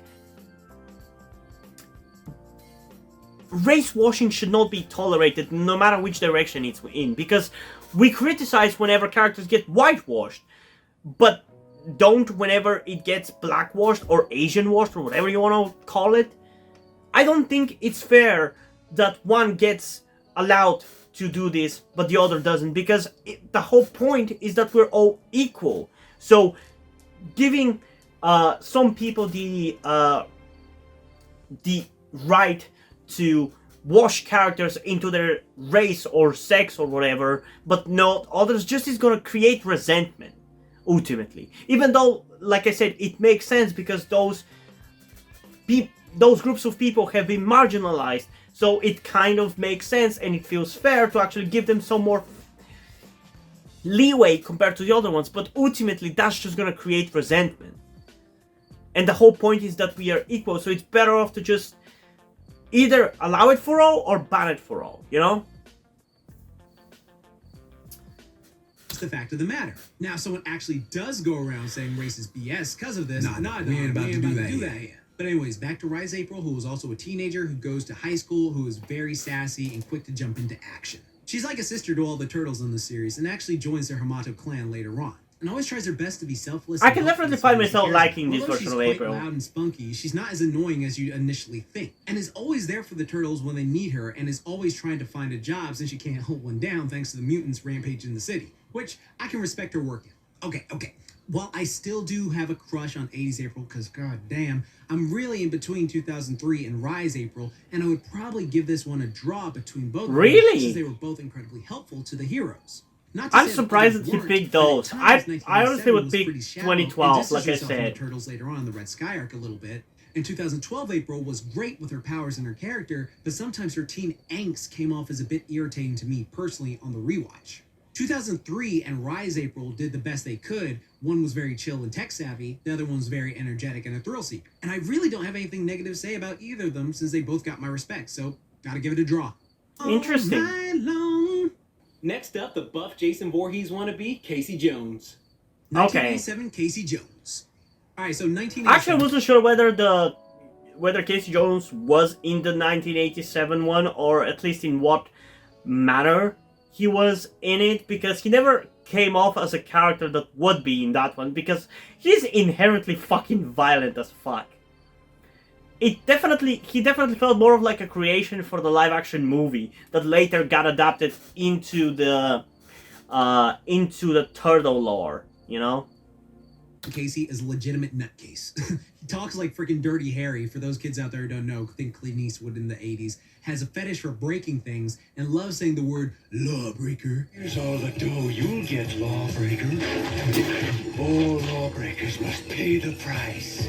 He's also I the love his strongest voice actor Casey for Jones that I've ever one. seen, and can chuck full refrigerators, bench sets, and ragdoll full-grown adults. Jesus and Ninja Christ. Turtles. This one never removes his mask, and while he is helpful to the turtles, he's incredibly extra and will even attack people for loitering. Every time he showed up, it was always a riot, but there wasn't any nuance to his character like future versions. 2000. Honestly, I might say that could be one of the best version of Casey, because he seems like a fucking no-nonsense badass. That might be actually my pick for the best Casey, because for all the other ones, I feel like I have a lot more caveats than positives about them. 3 Casey Jones. This Casey is way more fleshed out than the previous one. We get to see his origins of how he became a teacher and Class is Pain 101. The instructor's Casey Jones. how he learned to fight thanks to a meeting with the turtles when he was a little kid. And it's funny, he didn't realize it was actually them helping him out at the time, which was just hilarious on the rewatch. And how he becomes an ally to them with his catchphrase, Gungawa! And how he meets, falls in love, and marries 2003's April. Got nothing bad to say about the dude. He's a big lug who just wants to help people and has a bit of a Yeah, temper. he's a But very he's good always there for his character. I really friends. like He's a him. much better ally than the previous Casey Jones. And just like Raph, he reminds me of the Casey from the 90s movie, which is always a bonus. On Yep, to 2000. I definitely agree with the Casey from that movie being like the best. Even though I haven't seen the movie. From the snippets that I've seen, he really does seem to fucking nail the character. 2012 Casey Jones. This Casey is a teenager like April who loves hockey, face painting, and is voiced by a member of the second best duo, Josh Peck of Drake and Josh. Yes, I did say second best duo because Keenan and Kel are the undisputed GOAT duo of Nickelodeon. Don't at me. This Casey also has a lot more diverse arsenal for attacking rather than just random sports equipment. He has taser gloves, spray paint grenades, fireworks. Yeah, but and I much, still much prefer more, the making him sports be able to theme of fight like the mutants on par with 2003 TMNT. one. My only gripe with this Casey is sometimes his teenager act can get a bit annoying at times. Yeah, as well. I agree. And also, look at his frame compared to the last two Caseys. Not trying to body shame at all, but this dude is skinny. Not even lean tissue skinny, but just skinny skinny. And I'm supposed to buy he's fighting villains on par with Bebop and Rocksteady, Razar, Tiger Claw with that physique. Yeah, I'm not buying it. He still was Yeah. a helpful asset and helped the Turtles through many conflicts. Finishing off with, I guess this one is a bit of a spoiler, so I'll put a Yeah, it is a hell of a spoiler though. time frame of when the spoiler's over, so if you want to just mute and come back at that time frame, sure thing. But yeah, I just want to say that because this next one is a shocker to some people. Finishing off with Rise Casey Jones.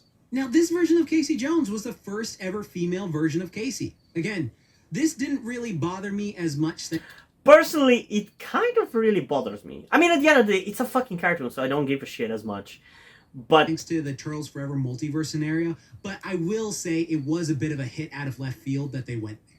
For most of this series, this Casey was just called Foot Recruit and was I think it bothers me because of what the backstory of this version of Casey is. adamant about serving the Foot Clan and awakening the Shredder. Because that's literally fucking Karai. That's literally Karai. How is that fucking Casey? It just seems like it's artificially created to be just a shocker reveal. Oh, we're gonna write this character as exactly what Karai would be doing in an incarnation of TMNT, but let's just name her Casey to fucking piss people off and shock them. You know? It's literally fucking Karai, working for the Foot Clan, wanting to revive the Shredder. When the fuck did Casey have anything to do with the Shredder? The Foot Clan, sure, but he was still... No, actually not even the Foot Clan. He had issue with the Purple Giants, not the Foot Clan. So this is literally fucking Karai. Even her design is not that different from the design of the 2012 Karai. Getting very overexcited at the process of doing missions for them. She honestly reminded me of a very hyperactive Kuvira from Legend of Korra, since Zelda Williams even provided the voice for her. She starts off on the villains team, but then transitions over to the good side in the very last episode. Overall, she's very entertaining and quite a new take on Casey, but I can understand and empathize how this change would not be for everyone who really loved the character. Casey. Yeah, for me, it's less of an issue that it's fucking female Casey, because I feel like that actually wouldn't necessarily be a bad take if they actually do like a proper female Casey where... I don't know how to describe it without... I don't know, it's like they still keep the visual look of what Casey is like, with like the long hair and like the hockey mask and everything. Like they still keep the visual of Casey, but just make him female. I think that could actually work, especially with the right voice actress. But they literally turned him into Karai visually and writing wise, and just named the character Casey. That's what bothered me about it. Jones 2003 easily takes a win here for being the most likable, the most helpful, and the most nuanced. For me, like I said, it might actually be the 87 Casey, because he really seems like a nonsense badass kind of guy. Whereas the 2002 Casey, he's very likable. He's very interesting character. I like his relationship with Han and the Purple Dragons and everything. But I feel like he's just too much of a big bear. Like he's too much of a lovable guy for me. I feel like just the 87 seems like at least like a more of a badass with like a short fuse, and I love that more. I'm really surprised at how fair I am to all the different TMNT though. Like how I'm giving every single one of them something that I like about them. Like with the Rise, with me liking the Rise Donatello and liking the 87 Casey. And also, no one says Goongala like this dude. Like, he's like the goat at that. And yeah, he's just like the best overall, hits every category, and I think he's just, you know, undisputed. Now it's time for the most iconic villain of the TMNT franchise. I think that one is an obvious winner. Right off the bat, I'll tell you. 2003 Shredder wins. Done. And yes, I said that. Fuck you, Krang. 1987 Shredder. This Shredder was only really intimidating in the first 5 episodes of the show, and then he became a joke, but then funny enough, in the Red Sky arc in later seasons, he became much more of a serious threat again, and actually blew up the Channel 6 news station. But for the most part, this Shredder was a typical whiner 80s villain. He was incredibly entertaining and had creative insults that I still quote to this day, and he was voiced by the late great James Avery, aka Uncle Phil from The Fresh Prince of Bel-Air for all interesting. y'all out there. The character became too much of a wimp to be taken seriously later on, but he was still an incredible martial artist who could hold his own. When he appeared in the 2012 series, he easily handled 2012 Bebop and Rocksteady, who are a lot more competent than the... That's debatable, because they also fucking kicked his ass there, and he didn't want to fight Karai because she was a bit too tough. Their 80s counterparts. And if I had to be 1000% real here, I always had the most fun watching this Shredder particularly, because he always made me laugh like every other 80s cartoon villains, you know, like freaking... I hate 80s cartoon villains. I hate them with a fucking passion.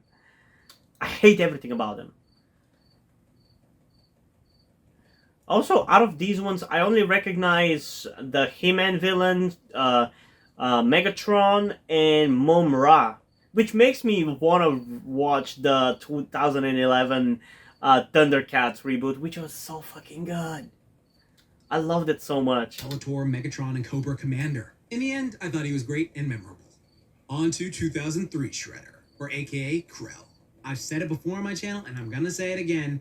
This Shredder has the best goddamn design out of any Shredder in all the history of any Teenage Mutant Ninja Turtle series. I do not care. This design is just so aesthetically perfect to me in every single way and is one of my favorite designs just in general for a character. Props to Michael Ryan for the design. You deserve a raise. He's for a this. great But I guess character. I should mention that this Shredder I'm talking about is not the true Shredder in the sense, since he was an Utrom alien named Krell, who was this war criminal posing as a Rokusaki. The real Orokusaki became a Tengu demon Shredder and was known as the one true Shredder, but he was only the main antagonist for Season 5. And following Krell as Shredder was his adopted daughter Karai, but she became an on and off again ally to the Turtles whenever they faced off against each other, sort of like Catwoman and Batman. Hell, she was even invited to April's wedding at the end of the series, and you know damn well they ain't doing that with Krell. But then not to mention there was Cyber Shredder from Fast Forward and Back to the Sewers because, not to mention him. I feel like Krell is the true Shredder of this series since he was there from the start, came back for Turtles Forever as the main antagonist there, and has the most connection to the Turtles since he was the one who killed Yoshi when Splinter was just a pet rat. This Shredder's evil voice is superb, and the fact he can manhandle multiple opponents at once is so badass. Nearly every time the TMNT fought him, he was able to decimate them single-handedly and constantly upgraded his suit so he could fight him better. And I'm gonna be real here, at first as a kid this bothered me that he was just an alien in a suit fighting because it just came off as like some fat dude who's really good at video games fighting against people who actually trained in martial arts for years, and that was pretty whack to me originally until I realized, no, this is like Krell is in a mecha fighting against kaiju-sized turtles, Gamera style, and whooping their ass. That is actually a really cool way of looking at it. Though my only criticisms of this Shredder was at times he was very quick to flee from a fight he knew he would lose. Which I can completely understand, you know, tactical retreat. But compared to who we are talking about, I noticed that he ran away a lot as well on the rewatch. And Ninjas, attack! I really have to admit here, there's really not much going on for this Shredder besides, I want to conquer the world and destroy the world. Shit. Sorry. Shit. But besides that, this version of Shredder was damn near perfect. Following him, the 2012 He was a hell of a badass. Now a scarred And the appeal voice like acting, first live-action Shredder. This Orokusaki one is one of the most fascinating and intriguing Shredders.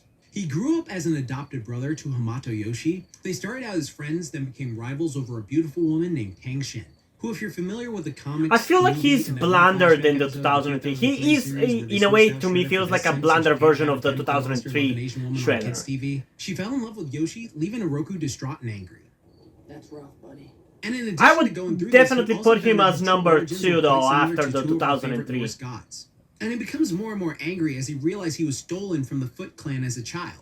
This fills him with such rage that he attacks the temple he was raised at, kills Tang Shen, and stole Yoshi's daughter. But something I really do love about the 2012 Shredder is the fact that he generally did love Tang Shen and Karai. Like, he generally did love them. Yeah, I agree about that. I do like that about his character. Flip out because she turned him down and then, like, kill her like these two incels. He basically was like, no, I love you. I want to be with you. She said no. And he was like, okay, I don't understand, but whatever. And the only reason she died was because of an accident when he was trying to kill Yoshi. Now, I'm not condoning that at all, and he still killed her, but the fact that he didn't mean to do it like the other ones, it's just, it says a lot more about his character. But again, I'm not condoning that because Shredder trying to kill a man to get in the girl's chest. And also, he sacrificed himself to get rid of Cavaxus. After this battle leaves him burned and blinded in one eye, he covers his entire body in Shredder armor, which has some pretty cool attachments. Not only does it have a cape, but the blades are retractable and come out to sword length. This Shredder is also one of the most brutal, badass Shredders we've ever had. Definitely. He also wanted all the smoke and could back up his abilities. Like, quite a few times, he soloed all the TMNT and their friends by himself. Even when the he definitely felt like a better fighter than the 2003 Shredder. I feel like the 2003 Shredder was too much of like... he didn't want to really get his hands dirty. I feel like we got more enjoyable fights from the 2012 Shredder, but I feel like the character of the 2003 Shredder was a little bit more entertaining at the end of the day. And it is kind of weird and kind of counterintuitive compared to what I've been saying, but the 2003 Shredder versus the Turtles fighting, like, over time they get better to the point where they're easily able to fight him, or relatively easily.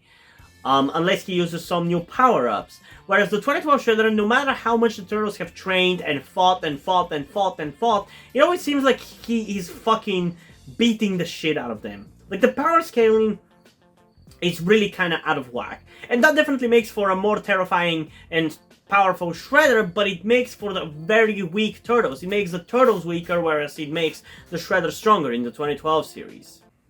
Against it. He'd just stand there and be like, bring it. He was also surprisingly deep. And watching him, we saw him go through emotional turmoil of the fact he did genuinely love Tang Shen and his kidnapped, that's the word, daughter Karai, whose real name was Minhwa. We see him actually have a mental breakdown of his emotions where all the lies he told her growing up, he actually starts to believe himself. Seeing this highly powerful and formidable enemy have a mental breakdown all the way through to him being a mutated Super Shredder was just such a fascinating journey to witness before the end. They truly put a lot I of don't work really into care this particularly Shredder. about it Then too to much. cap off the category, It was fine, but Rise like... Shredder. This Shredder is the most powerful Shredder we've had to date, and also the most animalistic in his first few appearances. This Shredder originally was some mystic alien armor that fused with the Rokusaki, who in this version was actually related to the Hamato clan and therefore related to the Turtles because their blood was from Yoshi. And he turned into this demonic entity who was just OP like damn.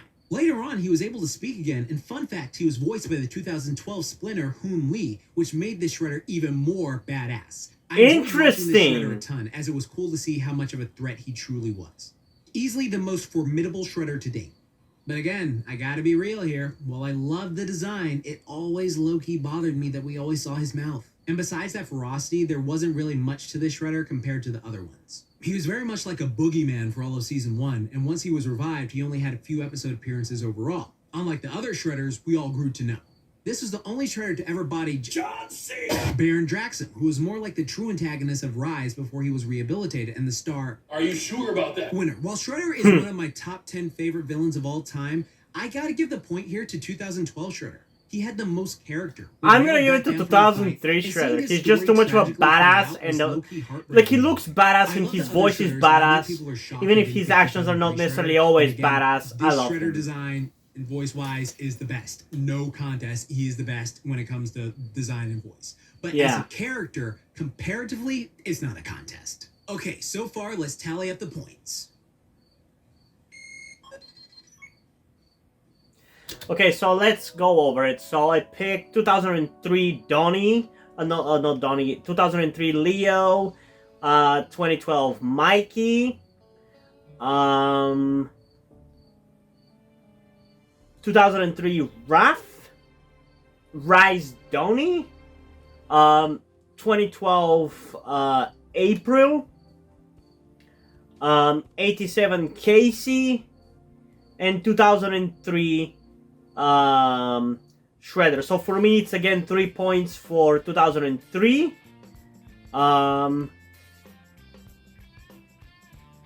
3 points for 2012 for Mikey, April, and Splinter. 1 point for Rise, and 1 point for 87. Category 1 overall winner. 2003 wins this category. Category 2, opening theme song, worth 2 points. I can't play the opening themes because copyright is just a mega issue right now. Actually, it's not really going to be much of an issue, but still, before we get into it, let's see. I'm a sucker for the TMNT 2003 intro.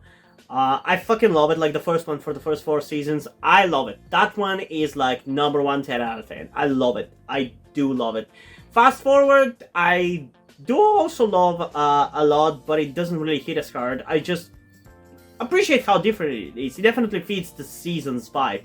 Back to the Sewer has no right to be that hard-hitting, to be honest. I was really shocked by how good that intro actually is. I just wish it was part of a better season, because it is so damn good. It's like a parallel universe version of the original version for the 2003 TMNT series.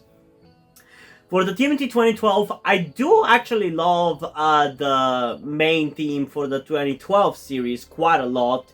It's very catchy. It's very hard hitting. It's in a different style compared to 2003, which is very rock heavy, but the 2012 is like more of a rap kind of thing. And I love both. I honestly love the main themes of 2003 and 2012 a lot. I still think, like, for me, the 2003 maybe edges it out a little bit, but I do really like the 2012 a lot. So the 2003 for me would be like a 10 out of 10, while the 2012 would be like a 9.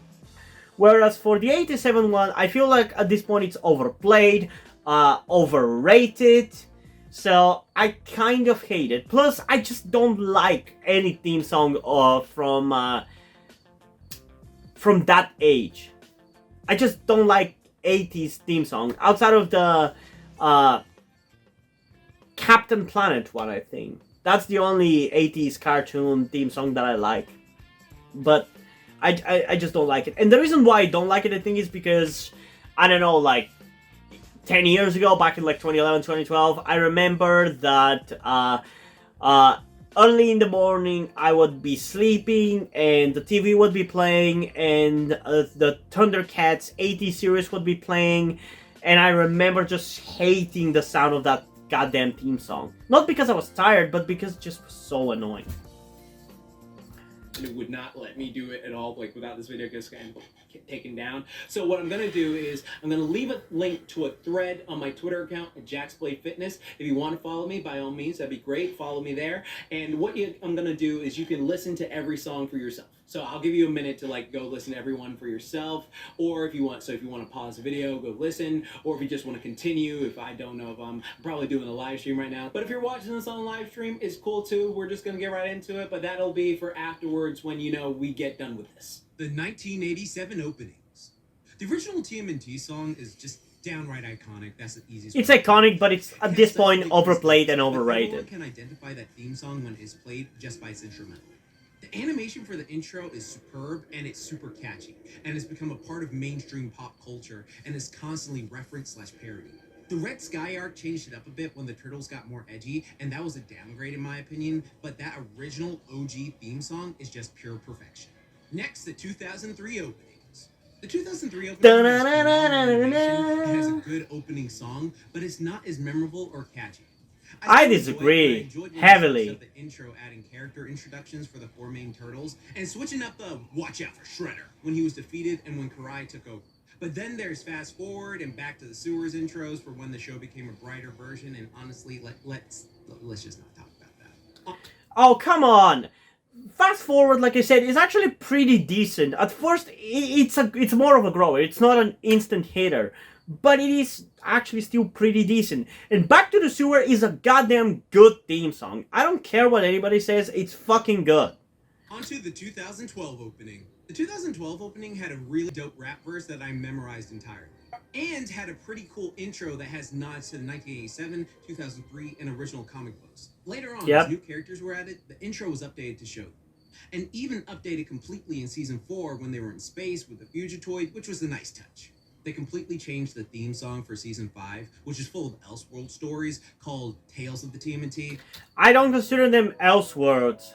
I consider them a continuation of that show, as if to give us a vision of what the show could have been if it got like 5 more seasons or something. That's what I choose to believe, personally. Because imagine if Season 5 was all about Cavaxes. Season 6 was all about Savanti. Season 7 was, I guess, the return of Dreg and the aliens. Like, imagine that. Then Season 8 was, well, it wouldn't be possible for it to be a whole crossover for the whole season with, like, the 87 Turtles. Although it could be cool to have, like, a whole season be, like, a anniversary where we get constant crossovers with all the different TMNT. That could have been a cool idea. Then Season 9, imagine being about Usagi, and Season 10 being about the Mutant Apocalypse. That would have been so fucking cool. I would have loved that shit. And in my opinion, that one was not as great, though it did give a cool spy aesthetic to the Turtles. Finishing off, we have the 2018 openings. The animation for this one is sick. The best animation so far for a TMNT intro, and it's rather catchy, but it's heavily influenced by the 1987 intro with the same type of beat for when you hum it, but the lyrics are catchy and it's very energetic. Here's the thing. For me, 2003 is gonna win. Like I said, I love the visuals, I love the sound of it. It's the epitome of the 2003 cartoon theme song, so yeah, I love it. I just love everything about the early 2000s. Everything in terms of like the medium. Sound-wise, visual-wise, like it's the epitome of stuff from that era, so I love it. The 1987 theme is so iconic, casual people or normies recognize it because it's everywhere. Yo, is that the Ninja Turtles theme? Yeah. Yo, I love that. Man. Oh my Definitely God. Classic. Iconic. Yeah, right? man, you hyped for that Shredder's Revenge Yeah. game? Oh, I'm mega hype, mega hype. I'm gonna be playing all day. Bro.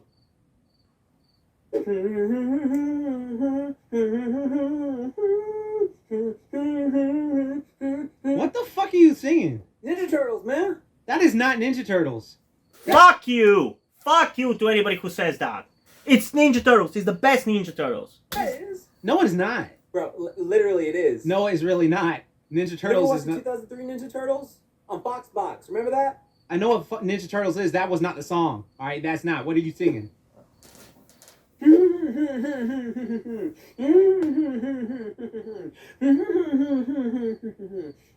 What the hell are you singing, dude? Ninja Turtles, dude. I hate. Fuck normies. Fuck normies. Fuck the normies. Nothing should be judged by the opinions of normies. I'm sorry. Nobody should try to appeal to normies.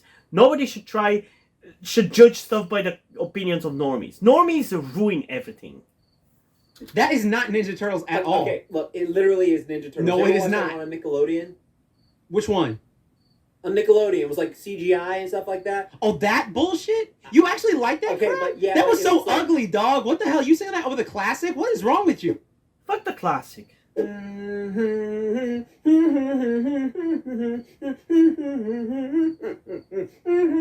Yo, was that from freaking Ninja Turtles, my dude? Yeah, Ninja Turtles, dude. Dude, I love that show as a kid, man. Well, actually, this one's from the Rise of the TMNT. You What's remember that? the new one that came on Nickelodeon?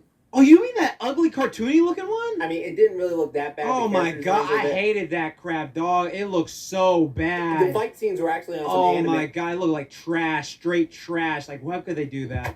I really do enjoy the 2003, 2012, and Rise themes a lot and bump them on my iPod all the time. But this is a no contest when it comes to the most influential and memorable of the theme songs. I know some people may comment, well, I didn't know that theme song. I didn't know that theme song either. Yeah, it's new to me. Well, congrats. You're in the minority because the majority of people recognize I'm glad the that I'm in a TMNT minority theme because I'm a since it's fucking constantly contrarian, used. and I'm Remember, proud of A that. lot of people can be in a minority as 1%. Okay, let's tally up the points again. Category 2 winner, 2003 for me. Category 3, character designs. Starting with the 1987 TMNT. The 1987... Well, for me, this is kind of, again, a clear win for the 2003 series. I just love the fucking looks of it. Everybody else, like, for me, the 87 TMNT design-wise look dumb. I hate their white faces and big smiles and puffy cheeks. Like, I don't like that about it. Rise of TMNT are actually not that bad of designs. I just hate more so that they're so short and like cartoony. Like I feel like a more mature spin on those designs was done. I feel like I actually could have liked a little bit more because the basic concept is not bad. I like how angly and sharp they are, but I feel like they were a little bit too cartoony. But there was definitely something interesting there. For the 2012 designs, I actually don't mind them. Like, they've definitely grown on me. But they also have some of that white-faced puffiness to their faces, like the 80s turtles, although not as much. So, I like them. I've grown to like them because of the characters and the way they're animated. But if they were not animated, like, if they weren't CGI, I would hate them, essentially. They work as CGI, they don't work as flat hand-drawn animation. And for me, the 2002 TMNT is just like perfect TMNT. They're buff, they're muscular, they're tall, they're strong, they're sharp. I just love it. I just love everything about them. The turtles look pretty much the same besides their colors, belt buckles, and voices. But I also even love the latter different continue colors through to the times. different They started turtles. off looking We also adorable have and that cute until for Red the Sky 2012, I characters think. filled them with edge. Geez, give them a slice of pizza or something. No, I'm dead ass serious. In the Red Sky arc, they rarely ever eat pizza, and it kind of makes sense why they look so grumpy. April's design was banging, as I've gushed about already, and this design is honestly my favorite design for April O'Neil ever, and honestly the hottest one we've ever had, in my honest opinion. Splinter looked pretty cool, and I always loved Shredder's simplistic design with the gray shirt and purple cape. The Foot Clan and their purple henchman outfits are superb, and even including characters like Bebop and Rocksteady, and all of these very memorable mutants made for great action figures back then. And whenever you see these, you feel the nostalgia hit you hard. Up next, 2003 TMNT. I love the colors as I've well, already man. gushed about the 2003 Shredder as well, because God, it's such a badass design. And even all the different variations of the Foot Clan look great, from normal ninja to stealth to these dudes with the nice hats. But let's talk about the Turtles. Yeah, remember the nice hats? This version, they are all different shades of green, just like the original 87 figures, but in the 87 show, they were all the same color. Another thing I love about these 2003 Turtles is that early on, they have their weapons wrapped in the same colors they wear, but this was later changed out in Back to the Sewers and Turtles Forever to be closer to the meh 2007 movie. Yeah, I called that movie meh on the rewatch. It does not hold up for a variety of reasons. Another really cool thing about these Turtles was that their eyes were pupilless. When they Yeah, were that was masks, really just like the cool original and comic badass. books and other superheroes at the time. It added greatly to their intimidation, but partially took away their emotions, so later on they gave them pupils through their masks in Back to the Sewers, which was a terrible design choice in my honest opinion. And thankfully they fixed it when Turtles Forever came around, when they met the original comic in 1987 TMNT. April, although a bit pale and very reminiscent of a certain Disney princess... Hey, wait a minute. Corporate needs you to find the differences between this picture and this picture. Yeah. They're the same picture.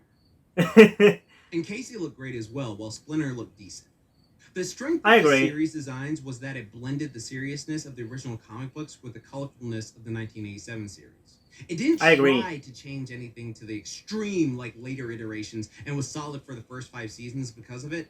And these are pretty much the quintessential TMNT designs when you think about it, when you just think TMNT from a perfect amalgam created. Next Pretty up, much the I agree. 2012 TMNT. Now this series was the first series in CGI. And fun fact, originally the series after Next Mutation was going... It was the first series, but not the first incarnation. The 2007 movie is CGI as well. And you know, I kind of completely forgot about talking about them, but I kind of love their designs, even though they have the exact same issue that I said I hated about the 80 Turtles, where they are super wide-faced, but it somehow works for the movie. I don't know why. It actually really works, and especially I love the fight between Raph and Leo on that rooftop in that movie. God, it makes me want to rewatch that movie again. I fucking love it. to be CGI, but they pulled the plug on it and went with the 2003 TMNT. Not that I hate CGI, but for TMNT, I always do prefer the 2D animation over the 3D animation, and these did take a while for me to personally get used to, especially in the first season when the models were sometimes quite a bit stiff. But I agree with that. The season 1 ones look really bad when you look back to it. Holy shit. later on, they became a lot more fluid. The Turtles Yeah, in they this did. series are not carbon copies of each other for a change. They all have their own distinct looks. Like, Leo, for instance, has an average muscular build this time with blue eyes. Donnie is the tallest and a bit lanky with a gap in his teeth with reddish-brown eyes. Raph is the most muscular, has cracks in his shell, and piercing green eyes like he's about to cause a copyright issue. And then there's Mikey, who has a freckled face and the shortest bandana mask and innocent blue eyes. What I love about these variations is that they all look vastly different with or without their masks. And when they get serious, their eyes will go back to the original pupilless design, which is a great way to blend both worlds. Yeah, that was really pretty cool, and it just shows you how serious the situation is. And have more than 2 toes to their counterparts. The Shredder, though, is massively scarred up in this series and has those Baraka blades in his gauntlets, which are pretty dope. April is a redhead teen with a woody that they constantly put in your face. And Casey Jones is a skinny kid who likes face paint, hockey, and skating. Splinter in the show looks fantastic. He's the tallest we've ever seen him, and the way his fur is designed just makes him look so badass as well. Also, and it also makes you just want to pet him. In this show, and each time a familiar character was introduced, we were excited to see what they'd look like. Now on to Rise of the TMNT. This series just said F the formula. We're making each turtle super distinct. Raph is a giant Gamera-looking motherfucker, and he's a snapping turtle. Yeah, let's make them all different types of turtles. Donatello can be a soft shell, but he has a jetpack shell and goggles like the 2014 movie. Kids love that, right? And then Leo can be a red-eared slider. Yeah, he has those cool markings on his face, extra ninja looking. It's super cool, dude. And then Mikey can be, let's make him something basic like a box turtle. Ooh, and Splinter can be a small rat, but in his human form, he can be based off a fusion of Bruce Lee and Jackie Chan. And then Shredder, let's make Shredder. Shredder can be this massive monster demon, right? We gotta make him scary AF, but not too scary because we gotta sell figures. Ooh, and then we can make April black. I mean, she was black in the comics, right? No? Well, let's make a statement. And Casey... Yeah. Yeah, that is probably how that pitch meeting actually went. So you do have a series for me? Yes, sir, I do. It's about 4 Teenage Mutant Ninja Turtles living in New York and fighting a Foot Clan. Yeah, I cannot really be bothered to make out the whole skit. I'm not as talented as that guy whose name I forgot. Yo! Okay, so as someone who loves Rise of the TMNT, I can understand that why it can be a turnoff to certain people who only have like a surface level understanding of what Teenage Mutant Ninja Turtles is. Because I can understand the confusion, because if you're just getting into this series and you're so used to just like this general design of what TMNT is, and you're just plopped into it, people have to be guided like a child. Like you have to introduce them like gradually. You can't just plop them into a new thing. For me like it's this. 2003. Even though I love the designs and all the designs of like the yokai and various creatures, and while the comedy will grow on you, I can see why if you only understand TMNT from, again, this surface level of just like it needs to have the turtles look like this, it has to be like badass like this, and then like have the characters act like this, then I can completely understand why it's a turnoff, and I can see why that did turn off quite a few watchers from initially giving it a chance. But, in my honest opinion, if you're going to go so vastly different to get people who are more closed-minded to watch this new show, having something like that scene prior from Turtles Forever with all the multiverses being a thing and helping them understand would be best. Because just making casual fans in general understand multiverse theories can always be a challenge. Just ask DC. But overall, each design is unique, stands out, and is really quite charming in their own way. And I like them all for what they are. Now, for me personally, aesthetically, the 2003 designs are just my favorite designs in general for all of TMNT. Same. Just because I think it's like the quintessential TMNT design. Like when you Same. see these designs, you pretty much I think, agree. oh, yeah, that's TMNT. That's TMNT looking great. That's TMNT looking badass. I love it. But there are certain aspects from the other series which I do generally like a bit better because like of how creative they were with it, and then various other things that they do. So right now, what we're going to do with this category is we're going to go back to those characters we ranked before, you know, Leo, Mikey, Donnie, Raph, Splinter, Casey, April, Shredder, and then we're just gonna look at them and like see like which is the best design for each of them from each respective series. All right, Leonardo, best version 2003. in my opinion, because it captures that badass stoic leader vibe that he represents the best. Definitely. Michelangelo, best version. 2012. Torn between 1987 and 2012 here, but I'd go with 2012 because his Yep. design fits his younger but more excitable brother personality perfectly. With a shorter bandana than his brother's, the freckled face, and being the smallest one who can whoop your ass, I think that just fits the character the best. Donatello! Best version. Rise, honestly. I kind of like the Rise one the most. Easily the Rise 2000 Yeah, version I agree. because all his tech seems valid and helpful and makes sense for him. Plus, For Raph, it would probably be again he's 2003. got a kick-ass jetpack, bro, and that is just like raw. And Raphael, for the best version of this design, I'm honestly torn between the Rise Raph Snapping Turtle and, 2012 Raph, but I think I have to go with 2012 Raphael. Really? Aesthetically, you can tell he has bigger muscles than his brothers, but he's not like a ridiculous, like, Gamera-sized looking creature. And he's shorter, so that makes his rage a bit more understandable. And plus, he has those Hulk green eyes that just fit Raph perfectly. So, like, sort of like a buff Chihuahua turtle, if that ever made sense, which it probably doesn't. Yeah. But I just think, just aesthetically, this That's pretty design cool. fits Raph perfectly. I still feel like the 2003 Raph, like, it's just, it might be a little bit too similar to the Leo thing where he looks too much of like a badass, but I feel like that just fits Raph really well. But I also understand the choice for the 2012 Raph because I do think that the 2012 Raph has more of a flavor compared to the 2003, who design-wise could feel like a little bland. Like, he's just like Leo, but it's Raph, you know? Whereas here, he has distinct things about his design that fit the Raph persona, but still makes it distinct. So I can definitely agree with that choice as well. Not to mess with. Best looking Splinter, again, 2012. another win for the 2012 Splinter, as this tall martial arts sensei gives off an intimidating aura, but also a caring father presence. April O'Neil, 1987, cause, I mean, let's 2003. God damn, woman. Oh, next up, Casey Jones.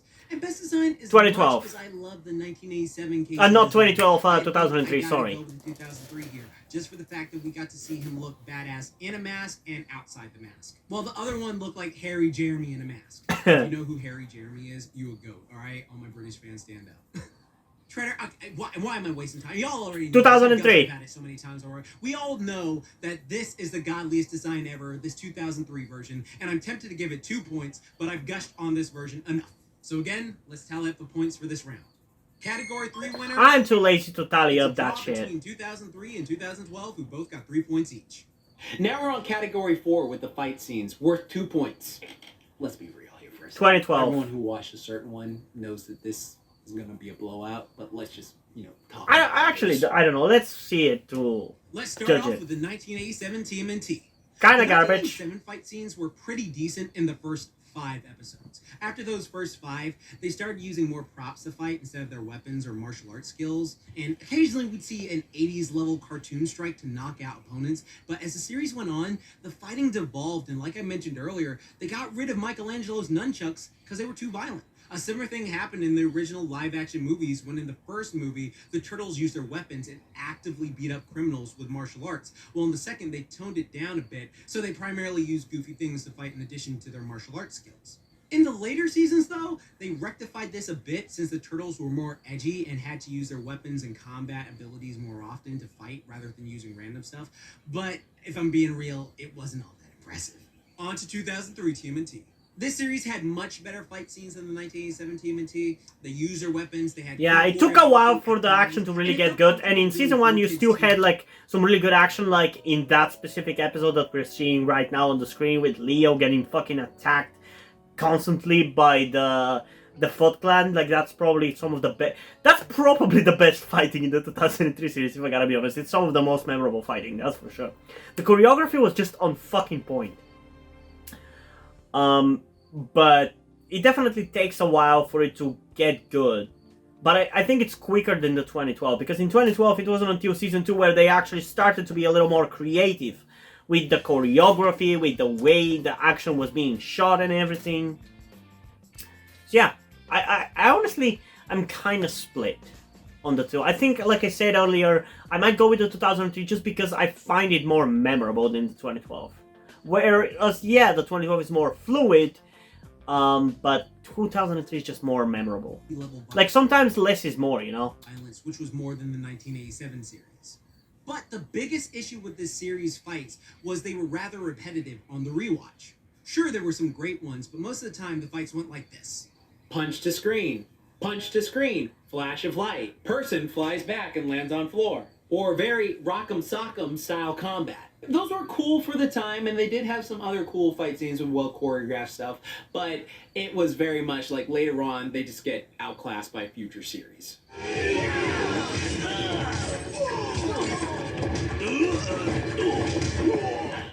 2012 TMNT. Alright, this series had some of the best fights overall with the choreography, doing a lot to show the skills of every individual fighter in the series, which is perfect because every character in TMNT has a unique fighting style all to their own. And if you YouTube any big main fight in this series, you won't be bored by it. The animators really brought their A-game with this, and it was even more of a bonus when the TMNT acted like actual ninjas in the shadows to make them more intimidating.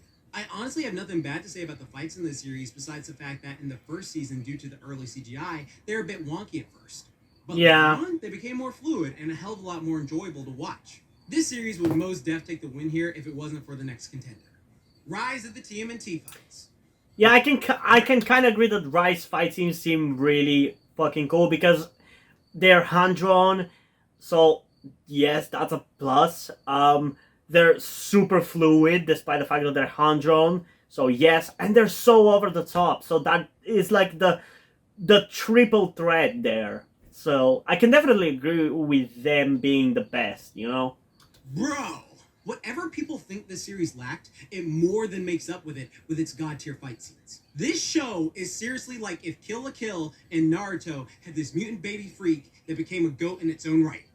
There is so much going on in every fight with the animation, the dynamic movements, and the choreography being displayed. So much care was made to make these fight scenes stand out and excite you. And I love and respect the team that worked on them even more for each time I rewatch it. Look, if you need a reason to give Rise a chance, this is the #1 thing it has going for it. And I know some people make the excuse of, they're ninjas, not Z-Warriors, this is too much.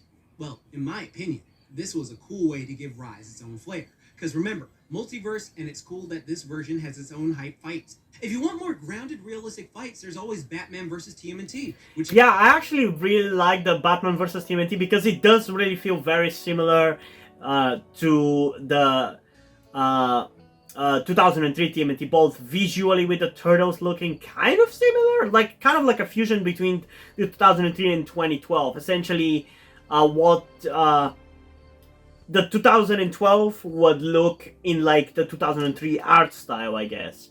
And I love it. I definitely will react to it at some point, but the thing is, I've seen reactions to it, so I know what it is about, and I know the plot, and I've seen probably some of the best moments of it, but I still plan on reacting to it at some point.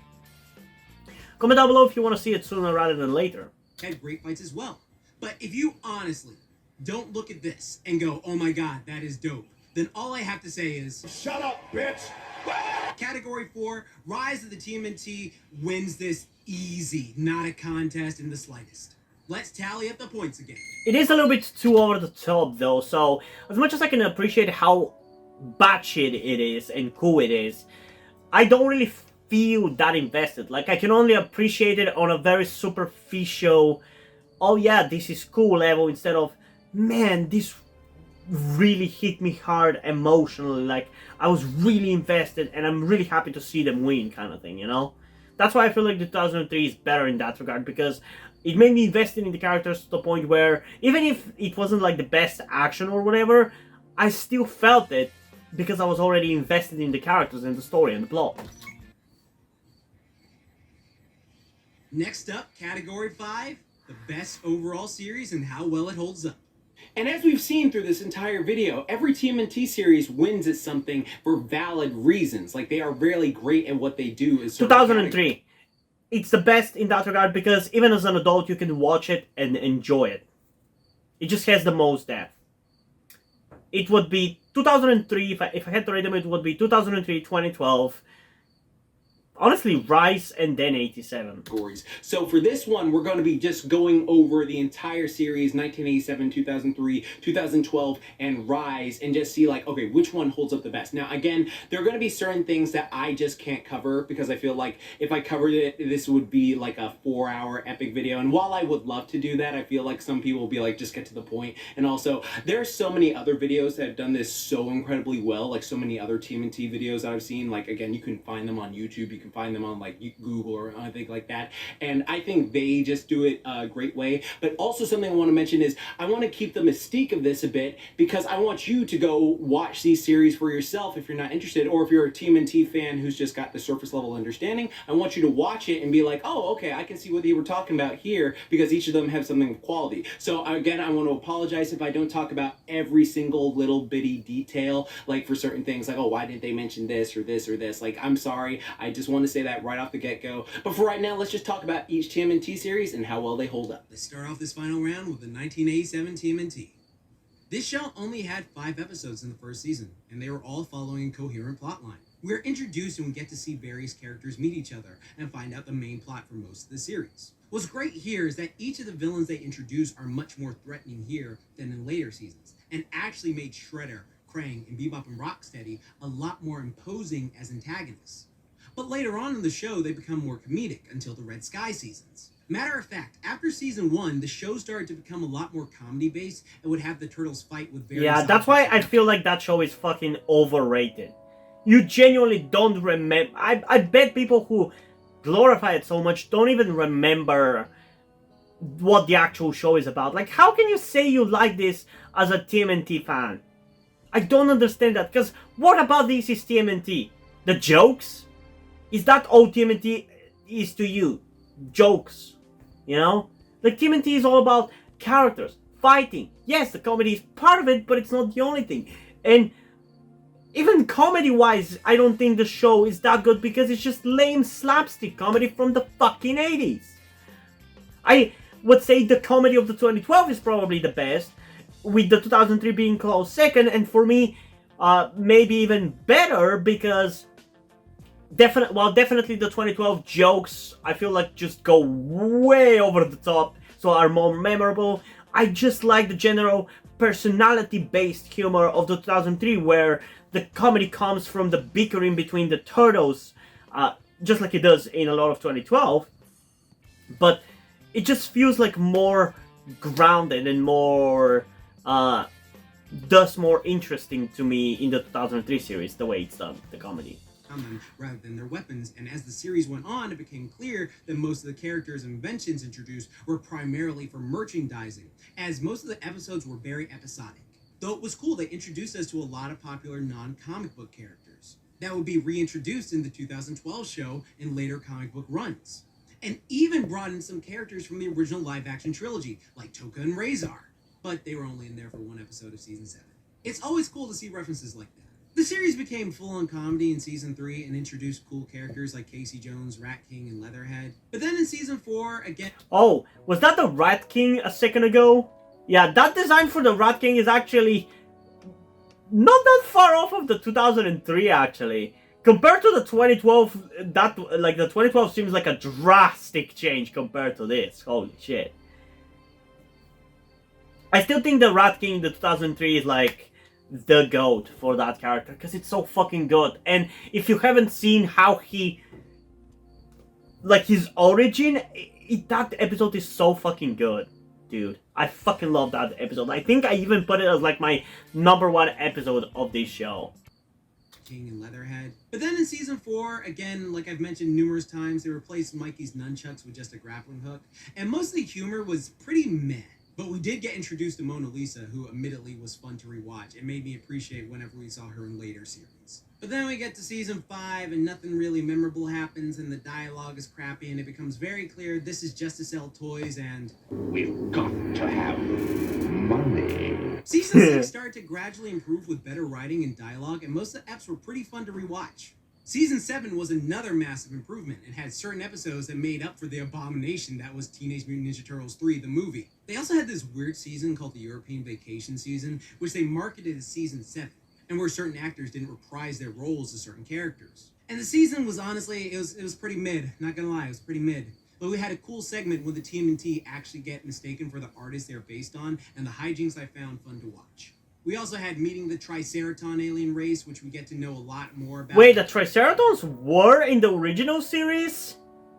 Like, just like Casey, they seem such a fucking drastically different thing to introduce in the 87 series. Like, they don't fit, I feel like, concept-wise. They're so much more violent and brutal inherently. For them to be introduced in that just feels so weird. Later series, and a cool fact, we get to see what Krang's species actually look like. Oh my god, what the fuck? No. No. Burn that shit in fucking lava. Like I mentioned earlier, they retconned that in 2012, but I like Dino Krang. Then, we get to the edgy Red Sky arc, which was darker, had much more mature themes, made the turtles look angry all the time, like their comic counterparts in action figures. Made Shredder into more of a threat instead of a goofy villain, since he blows up the news station April works at, and the turtles get blamed for it, and then they become enemy #1 before redeeming themselves later.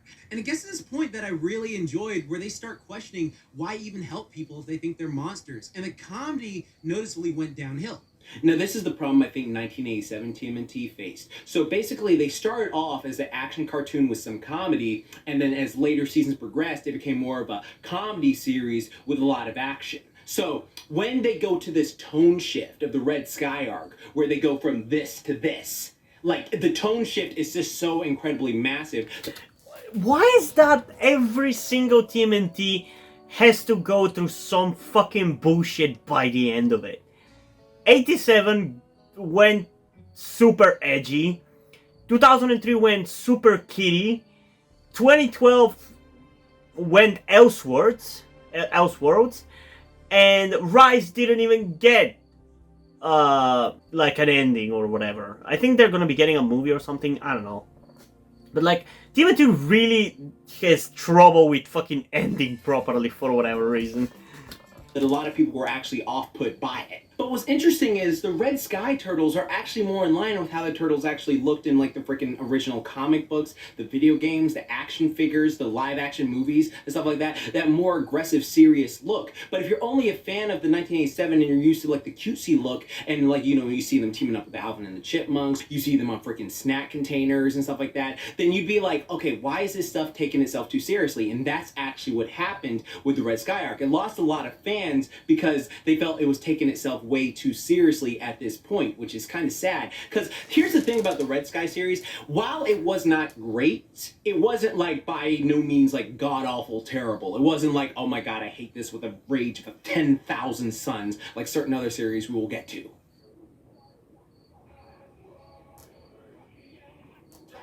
Teenage Mutant Ninja Turtles! Fast Forward! The thing is, I honestly think Fast Forward is fucking overhated. I think it's actually pretty decent. The two issues that one might have with it is the change in the look for the Turtles, which is still not as bad as the fucking Back to the Sewers change of their visuals.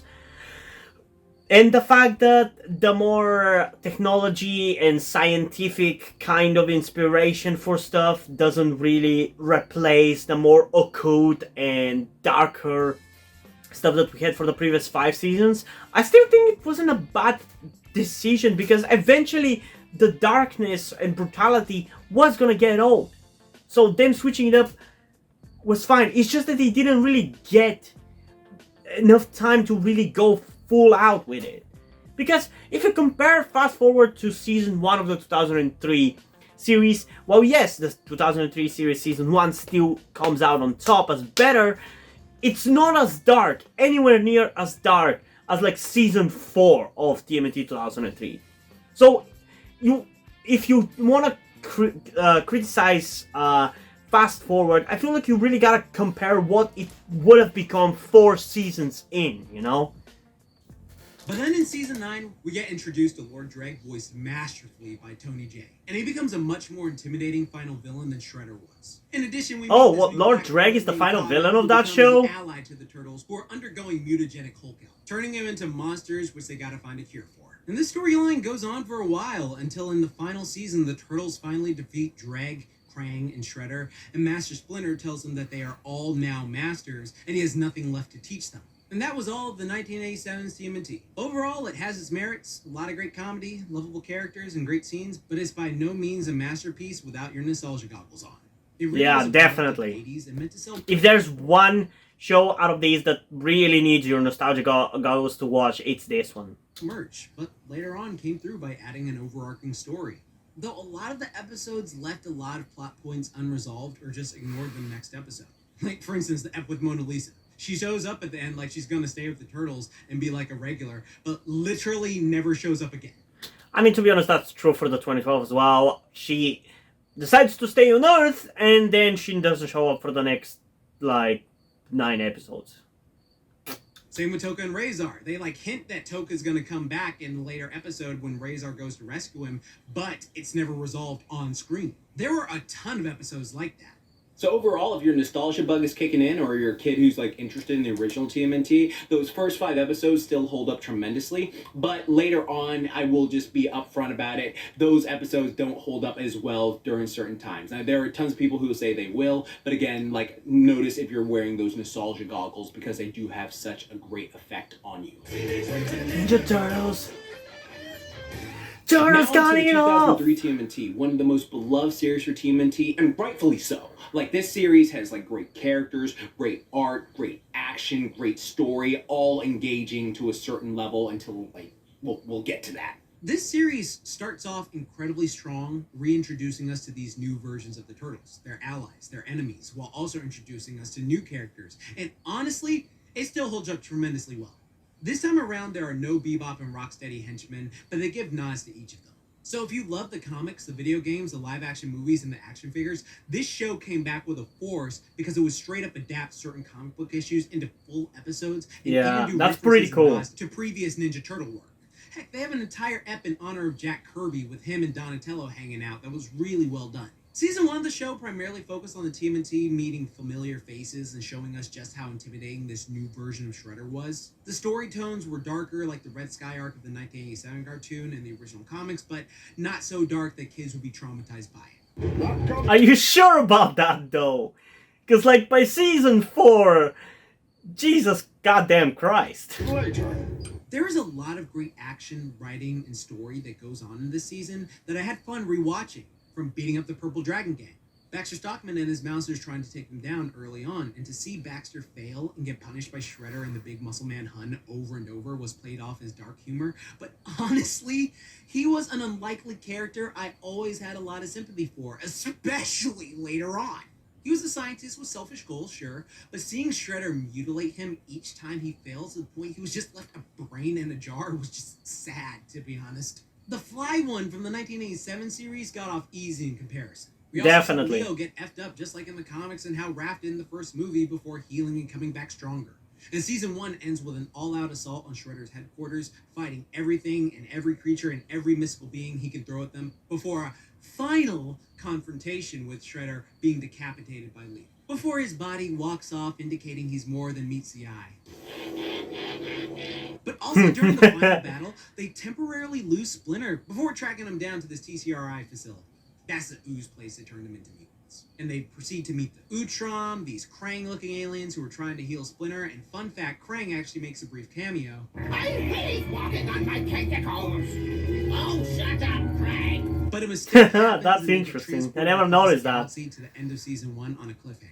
Yeah, that ending to me, to that first season, I don't know, it just gives me this weird vibe. Like, I don't know why all of these, like, really weird, cool moments from the 2003 series have really stuck in my mind. Like, in the Notes from the Underground, whenever Donatello gets forcefully teleported away and kidnapped, essentially, I don't know why that forced teleportation thing really fucking sticks with me. I don't know why am I like that in regards to this, but it just really sticks with me for whatever reason. And with them getting teleported away, like, I remember that episode when I watched it when I was a kid. I don't remember when exactly I watched it, but I remember I watched it and I was like, just like so blown away by them getting teleported halfway across the universe. In season 2, we meet familiar characters like the Fugitoid, the Triceratons, Usagi, and much, much more. What was great about this show was that it continually had an ongoing storyline, with very few episodes being just one-offs or American filler. The Turtles fight in a massive tournament called the Battle Nexus Tournament, which would later be revamped for the Rise of the TMNT cartoon, and we get to see a tournament arc Ninja Turtle style. With the winner being our boy Mikey, whose annoying ass would brag about it constantly as the series went on. But the biggest thing that happened in season 2 was that we learned that Shredder is an Utrom as well. And the reasons the writers did this was because no one saw it coming, and they thought it would be a cool surprise. And it Definitely shocked was. the audience, which it did.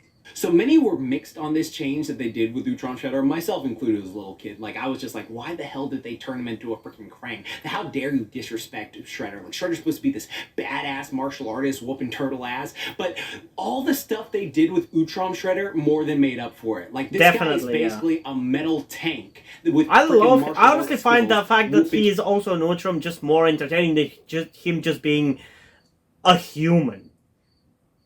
Like, I feel like that's just a little too bland. You know?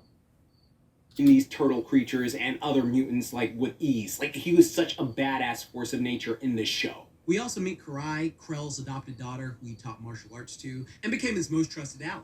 We see an actual good version of Leatherhead in this series instead of like the last 1987 series who could guarantee a bad time. Then in season 3, we get even more crossovers and meet new characters like the badass Bishop, who will become integral later on as an antagonist and later ally. But we also get the phenomenal Bishop. episode- Fucking Bishop, dude.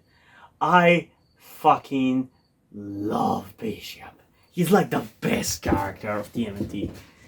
like, Jesus Christ, he's the best addition to the TMNT lore ever. I love him. I love him so much. He's the best part of the TMNT 2003 series. I swear to God. Same as it never was, which if you're reading TMNT The Last Ronin, you should appreciate it. Honestly, initially, this show got better and better after every season. And still, honest to God, still holds up tremendously well today as an adult. Like, with absolutely no bias, this show holds up incredibly well for the first 5 seasons. And that is probably what led to its downfall. So, let me explain. At the end of season 3, the Turtles finally defeat Shredder, and the Utrom banish him to this ice planet, and you think, oh snap, the big bad's gone. Who are they going to fight next season? And guess what? Karai becomes the new Shredder for a period of time before making peace with them later on. Hun, the big muscle man, is running the Purple Dragon Gang. And Baxter is coming back from the dead as... Jesus. Okay, so season 4 was great, and I can appreciate it a lot more as an adult, but there were a lot of disturbing graphic episodes this season. Matter of fact, some of these episodes got pulled because they were really upping the ante each season. And while season 5, we got a pretty cool spiritual magic demon fight, since the Turtles had to fight the original Demon Shredder, who turns into this dragon monster and is threatening to destroy the world, and the Turtles go dragon mode themselves to fight him. Trust me, it's really hype.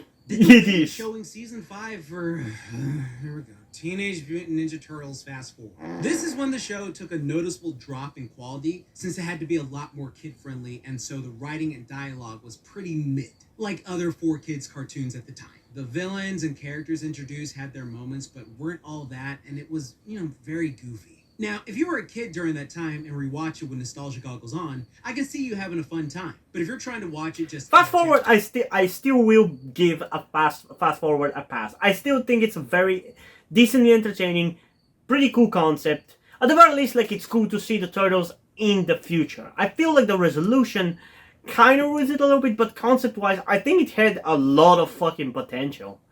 When you're older, it don't hold up that well. I mean, it was cool for the TMNT, since in the future world they got transported to, they could just walk around like normal people, but overall this season was a process to get through on the rewatch. It wasn't god-awful terrible, it was just a noticeable decrease in quality, which can hurt a show immensely. You know, it's actually kind of funny how inverse this show is to the 1987 series, because the 1987 cartoon, as we mentioned, started off as like these cute comedic characters before turning into these grumps in the Red Sky arc, while these 2003 Turtles started off, dark and moderately action-paced before they had to brighten them up because they had to protect the children. Then after this season, we had Back to the Sewers, which was cool to have the TMNT back home, but overall the quality never regained that of the first 5 seasons. They even redesigned the Turtles to have pupils now. I mean, look at this anime bullshit. They did this to match the design to the Mad 2007 film that came out, and yes, I'm still standing by it. I rewatched it, and only the first 30 minutes of that film hold up before it drops badly, just like this series did. I disagree. I still think the fucking 2007 movie is fucking hype as fuck. I will not stand for this fucking blasphemy. The 2007 TMNT movie is god fucking tier quality content, and I will not hear any of it. Go and watch my reaction. And for the plot of this season, they just need to get Splinter back, because when they were heading home, the bad guy they fought in the future was chasing them and made him get lost in another dimension before becoming the new Shredder, because Back to the Sewers means we need Shredder back. So some eps are fun, but most of them were just lackluster. Like, for instance, they have 3 Shredders fight, and that's cool. And every single character shows up for April and Casey's wedding in the last episode, which is great. I love last episodes like that when everyone gets back together and beat the bad guy. But overall, this was a very forgettable season. From earlier seasons. You see, this show was honestly a top dog in its first 5 seasons. And if it ended there, it would easily take the GOAT spot. But problem is, those last 2 seasons tarnished its overall quality before Turtles Forever, which was a good time with a lot of great references, but ending up making complete fools of the 1987 Turtles, which was a bit meh, especially after rewatching each series fully. Still a fun show to watch. On to 2012 TMNT. Now, this was the first series where TMNT officially became a Nicktoon, since they bought the rights to it. This show got a lot of flack at first when following the 2003 series, mainly because of the artistic choice of making CGI, which Nickelodeon had been using for a while, which they did pretty well with The Adventures of Jimmy Neutron and Penguins of Madagascar, but then they had series like Back at the Barnyard, But Ugly Mark. Hey, Back at the Barnyard, I honestly like that series. I remember watching it and enjoying it. It was actually pretty fun. It also has a trans character, canonically. So that's pretty cool. Boy and Chum Chum, Planet Sheen. I think I've made my point. So a lot of people were like, how dare you take TMNT to be one of your CGI monstrosities? But luckily, when the series premiered, it was pretty decent. All the turtles looked different from each other. Splinter was as tall as he's ever been. Shredder was incredibly imposing. And for this series, they introduced the reoccurring alien antagonist known as the Krang, which I feel like they used kind of a little bit too much, because we had them defeated like 5 times or something before they actually got fucking defeated once and for all. later learn are evil versions of the same race of Utroms, but taking the 1987 titular villain's name for all of them. The fight choreography was also much better than the previous iteration, and it had a nice overarching story. But this series started off far from flawless. Rewatching season 1, the CGI was a bit rough at times with the character movements, and sometimes the story felt a tad slow. Another big thing for me was that a lot of characters personally took a while for me to warm up to, compared to the last 2 series, where I immediately liked each turtle. I agree with that. Definitely agree with that. They also did a lot of Teen Titans style anime humor, which I will admit for me personally took a while to get used to. I actually loved it right off the bat. It was really nice and cool. One big thing I will say about the show was that it was consistently decent, and only got better as it went along. I think the reason for that was not just for the writing, but the fact that they truly made an amalgam TMNT series for all fans to appreciate. They have references in the show from the comic books, 1987 cartoon, 2003 cartoon, video games, live action movies, old and new, and then added their own that reference. For example, one small nitpick I had with TMNT 2003 was that there was no Bebop and Rocksteady. And through the whole series as a kid, I really wanted them to show up. Now, as I learned later on, the 2003 series was mainly based on the original comic books, so that's why they never had them. So I was always a bit salty, because I felt how I did with TMNT Secret of the Ooze, where instead of live-action Bebop and Rocksteady, we got Toka and Razor. So in this show, for the first couple seasons, we meet Shredder's mutant henchmen, and we get Dog Pound, who later becomes Razar, which is cool, I guess, Fish Face, and Tiger Claw, who are all imposing foes for the turtles to take on. Definitely, Then, especially in season Tiger 3, Claw. They take characters introduced in season 2 who I thought were just minor bumpkins, and it turns out they were Bebop and Rocksteady all along. But the thing is, and I want to say this especially because today is literally the day I uploaded the reaction to the 3-episode crossover with the 87 TMNT. I feel like the writers completely forgot that Bebop and Rocksteady in the 2012 series were that Russian guy and that other guy, black guy. I feel like they completely forgot that were them, because I can never see that Russian guy act or say some of the things that Rocksteady says. So yeah, I don't know. I feel like they genuinely forget that they were these characters beforehand and just assume, oh, it's Bebop and Rocksteady, so that's what Bebop and Rocksteady do. When they mutated, my level of hype was astronomical, because for a while I felt like I was being faked out. I was just like, oh, you're gonna tease me, you're not gonna actually, finish me off right here. But then they actually turned into the characters, and 2012 did this so incredibly well. They did this numerous times with characters not only from the comic books, but from the 1987 show. Like, it was great blending both of these together, and they did it so perfectly. And they did it in such a way that even if you never saw the 1987 cartoon, you could still appreciate them as characters for how they were built up. As for seasons, they gradually improved one after another. In season 1, we meet Splinter and the Turtles again, and we get to see them actually taste pizza for the first time, instead of just having an innate love for it. We then meet a young version of April and her father, who promptly get kidnapped by the main antagonist of this series, the Krang. And with their mutagen have caused a bunch of action I'm sorry about that. I mean, random mutations to run around the city and wreak havoc. So this season is pretty much just the Turtles trying to rescue April. Yeah, it's a pretty fucking bad season, all things considered. Or just nothing season. We're also introduced to Karai again, but this time around she's the blood daughter of Splinter. But she's been manipulated into thinking Shredder is her real father, and that Yoshi murdered their mother because Shredder is the most badass incel you'll ever face. And to be real, this season starts off pretty slow, but it gradually picks up as we go along. And I don't really think it really picks up. It's just very slow. The whole show in general is very slow. It really takes a while to move any story. It's so realistic that it's just hilarious to see this dude deal with the fact that they have to deal with a roach mutant that they caused him to be chased by. That is a big We also meet my favorite version of Leatherhead. Sure, we've seen him before in the 1987 with "I Guarantee," and we see him in 2003 as this intelligent guy. But the reason I love this Leatherface specifically is because he has not. I get them confused too, man. Leatherhead and Leatherface. Major player later on. But the season ends with the Turtles fighting the Krang and their 2012 Technodrome attacking the city, while Shredder and Splinter face off. The heroes, of course, win, rescuing April's dad, and Splinter is left heartbroken once he finds out the truth about Karai. In Season 2, the Krang come back, and thanks to a flub-up with the Turtles, they spill a bunch of mutagen. Yeah, good job, guys. Causing a lot more innocent people and creatures to turn to mutants, including April's dad, which makes her pissed for a while before rejoining the Turtles later on. And the main premise of this season is Donatello trying to make a retro mutagen to cure April's dad. We're also introduced to Casey Jones and Irma. And we're also introduced to... I think this is...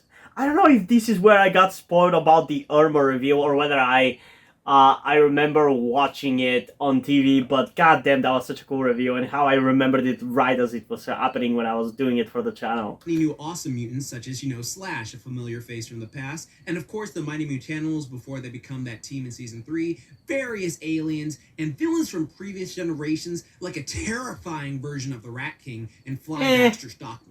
This season, I'd honestly say, was better than the first season. Definitely. Because the CGI was less choppy, the fight scenes were more on point, and the story was getting more engaging and interesting. Definitely. I agree with that, 100%. I'm curious how things were going to go.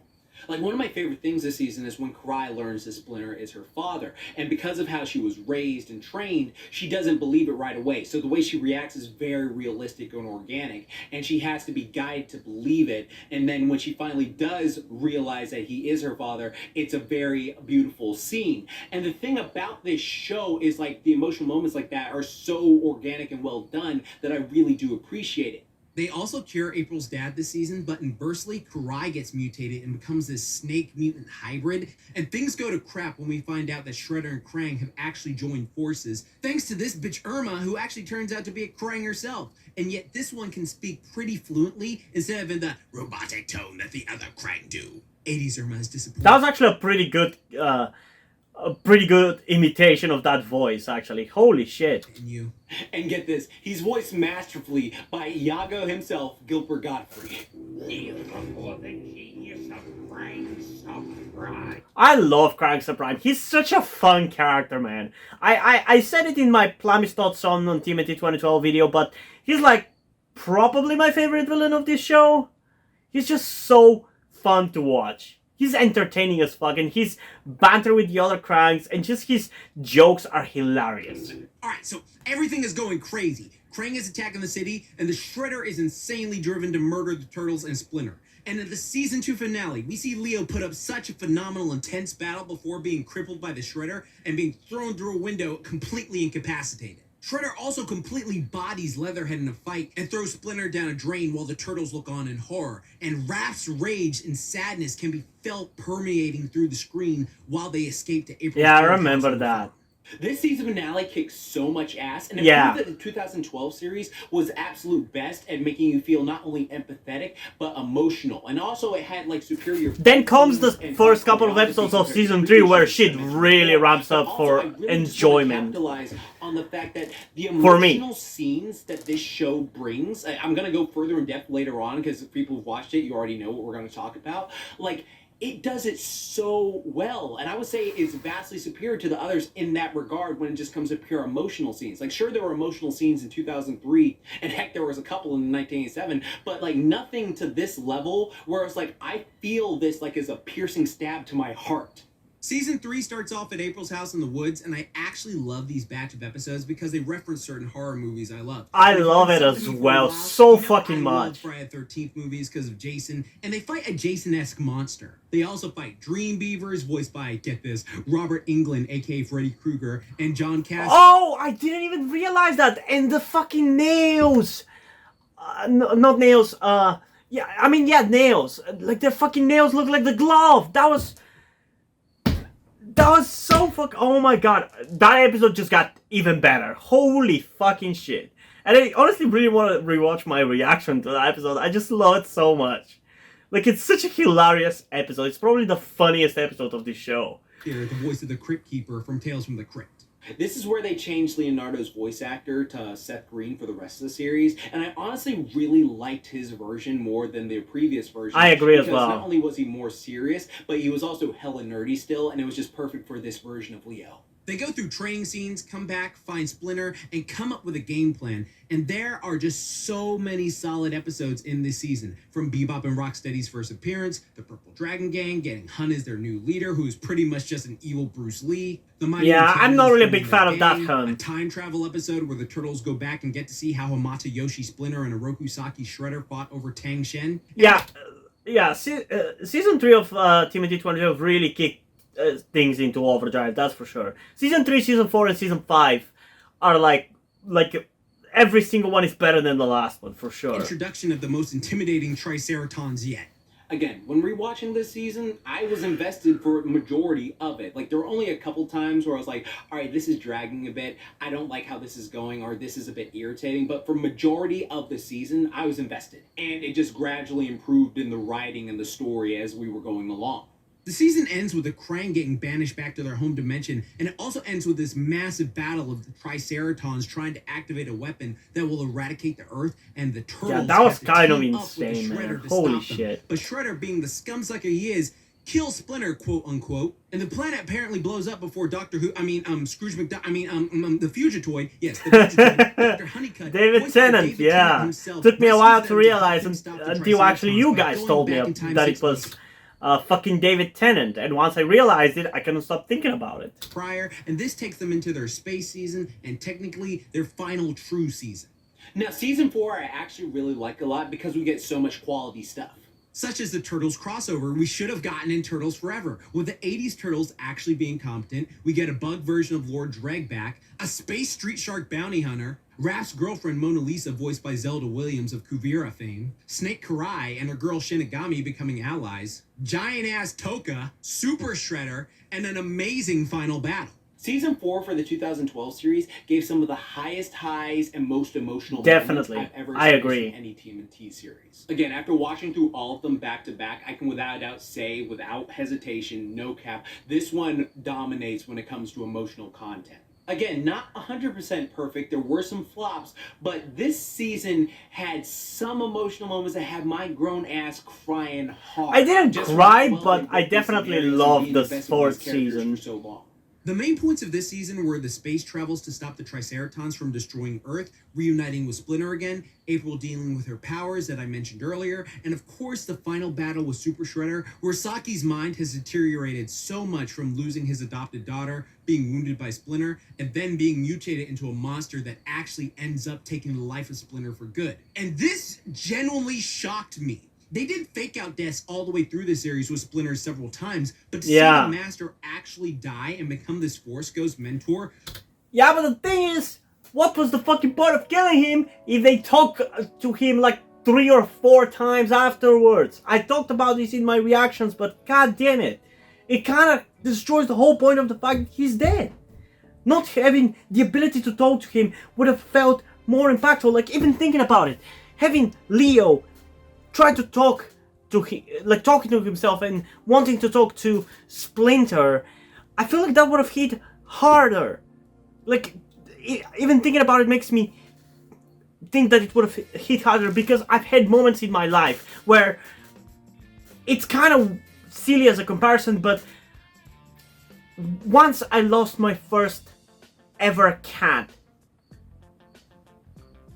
every time that I was going through similar experiences as to the kind of experiences I went through with that cat, I always felt like I wanted one more day with it. Because before the cat died, I remember coming back from school and just grabbing the cat and lying on the bed and just cuddling with the cat.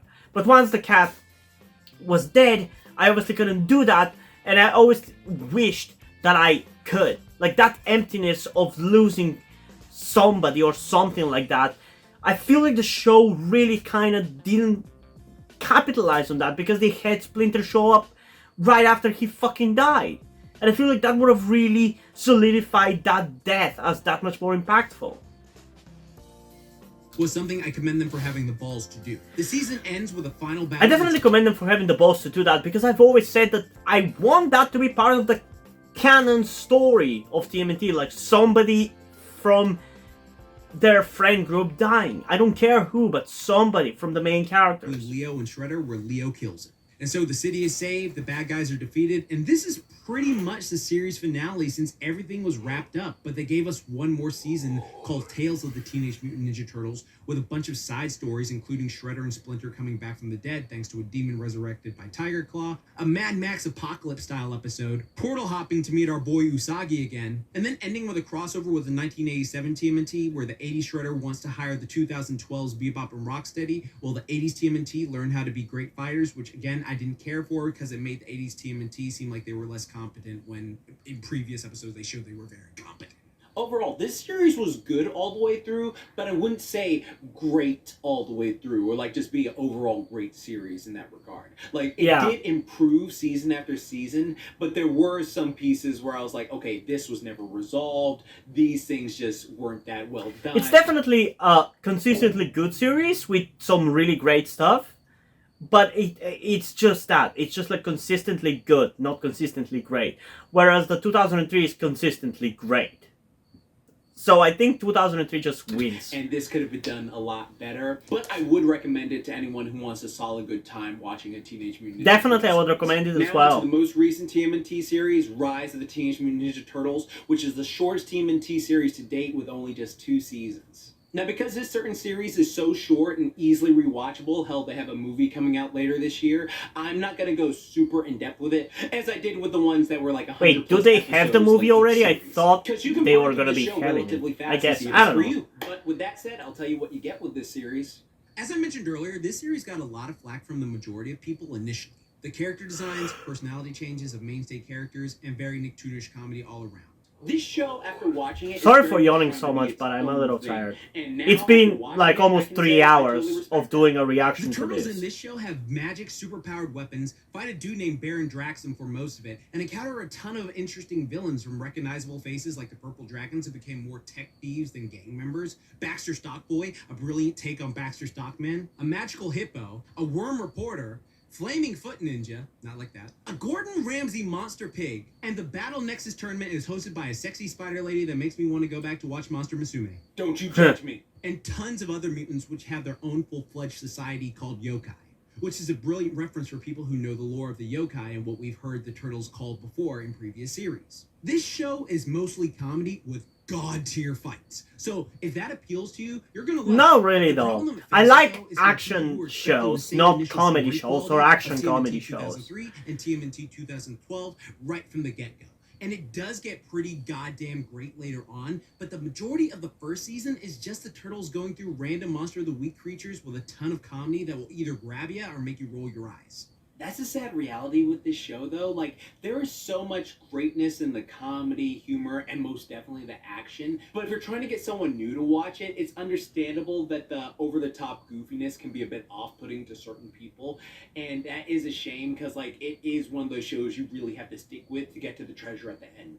Though once Shredder is introduced, this series picks up immensely in the writing department, and heck, there are scenes in season 2 that actually made me tear up. Because there is a certain trope I can't handle with certain family stuff, and seeing that stuff with Splinter and incredibly heartwarming. With this series, you'll get the best action TMNT has ever been blessed with, tons of lovable characters, references to past series done masterfully for big Hey, TMNT Ice Cream fans, Kitty, and what the easy to fuck? digest series with a great hype ending. Go watch it if you get the chance, because there's a new movie coming to Netflix this summer. The winner! So which series is the best overall?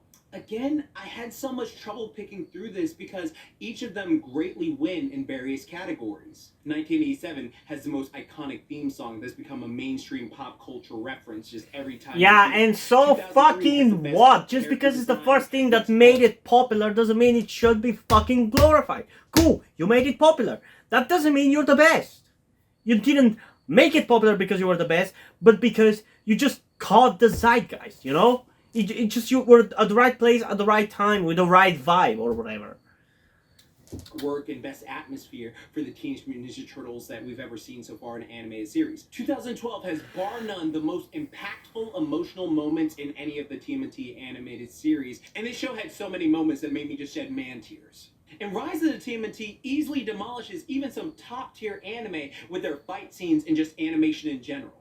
I have nothing but love and respect for each and every one of these series, but if you want to go for best overall quality, then honestly it's a toss-up between two of them, which you've already expected, the 2003 series and the 2012 series. But Definitely. I have this to say. TMNT 2003 is without a doubt a great show. It holds up even to this day, even without nostalgia goggles. And if it had Even ended as at an season adult. 5, it would be the clear victor here, in my honest opinion. But fast forward and Back to the Sewers tarnish its overall quality. And when a series is great and dips, it becomes so much more noticeable, especially when you're marathoning the entire thing back to back. Now, sure, if you want to say those two are their own things, since they have different subtitles and they felt different to the original 5 seasons, then yeah, sure, definitely. It wins, no cap. You can take that. But if I'm being non-biased and fair and looking at the entire overall series, they are still a part of it. And I know some people really like those seasons, and again, I don't speak for all I TMNT like fans, Fast so if you Forward. like to I do think good Back for to the you, Sewers but can I go want and to fucking ask you die this, in a and you have to sewer be straight up outside of honest the with me theme right song. now. But Did Fast you Forward rewatch them was without honestly nostalgia not that goggles on? bad. Because like I mentioned earlier, nostalgia is the most powerful genjutsu anyone can ever experience. And if something makes you feel really good when you're rewatching it, that's great. But I want you to honestly realize why. And while I'm not going to lie and say every episode of those seasons were trash, because no, that'd be a complete lie. There were some episodes that were very like, okay, that's actually good. That's actually smart. I'm having a good time with this one. But more often than not, a lot of the episodes were just like, man, you used to be so great in those first 5 seasons. What happened? And I was just watching it without that non-biased flair of watching it as a kid. Because even as a kid, I thought these episodes were kind of whack. Well, for TMNT 2012, while I wouldn't consider it a super great series, it was consistently good all the way through and got better each season and improved each season. And it had a pretty solid ending where like they ended it in season 4, but also like that final season was pretty damn good as well with all those, you know, otherworld stories that they did. They were actually really damn good. And so when I look at overall quality, I would say like overall the entire series, it takes a win there. So for example, let me give you an analogy. Say you have to eat 4 pizzas and finish them before the week is up and you win $10,000. One tastes good, then decent, but it's warm and cold in some places. One tastes absolutely great, but the last 2 slices taste like shit. And one tastes good and gets gradually better as you eat it. And one that tastes really kind of funny at first, but then ends with 3 great slices. If something tastes great and then your last bites are covered in crap, it's going to ruin the past. Yeah, I can definitely see that. That's why overall 2012 is probably better. But the 2010 gets the peak of it. And it seems a lot of folks unanimously said what I was thinking. And so for this, I'd give it to TMNT 2012 because I'm looking at the complete series overall on what holds up. And again, I know people aren't going to agree with me, and I know people are going to be upset. And this was I honestly understand his TMNT points. 2003, when I'm rewatching, I was like, yeah, I think this is my personal favorite series for those 5 seasons. And I have all the action figures for it too, and it was like so awesome just to rewatch those series and just be like, yeah, this is super hype. But if I'm looking at it in a completely non-biased way, like looking at it, all the stuff we've talked about through this mega video, then yeah, I would definitely have to give it to TMNT 2012, and that's okay. Like, it's okay for people to have different opinions. You may have a different opinion. That's completely fine. The winner is the 2012 Teenage Mutant Ninja Turtle series. Not surprised. But yeah, oh boy, this was a long-ass video. Hopefully that was entertaining enough for you guys and you understood my comparisons as well. Definitely go and check out the video, actually, of this guy. Give him a like and everything. Because I was not attempting to like steal his content and just use it for my video or whatever, but since I don't really have anybody to discuss stuff with, this was the only way how I could kind of prompt myself to actually have like things to say about TMNT, so I can actually compare the different iterations of TMNT.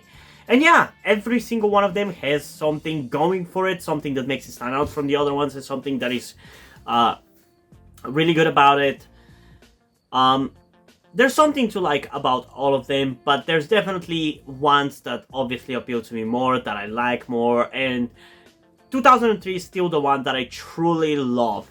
And to be honest, I feel like for 2003, it's not even the fact that it's a TMNT show that makes it enjoyable for me. I just think what they were going for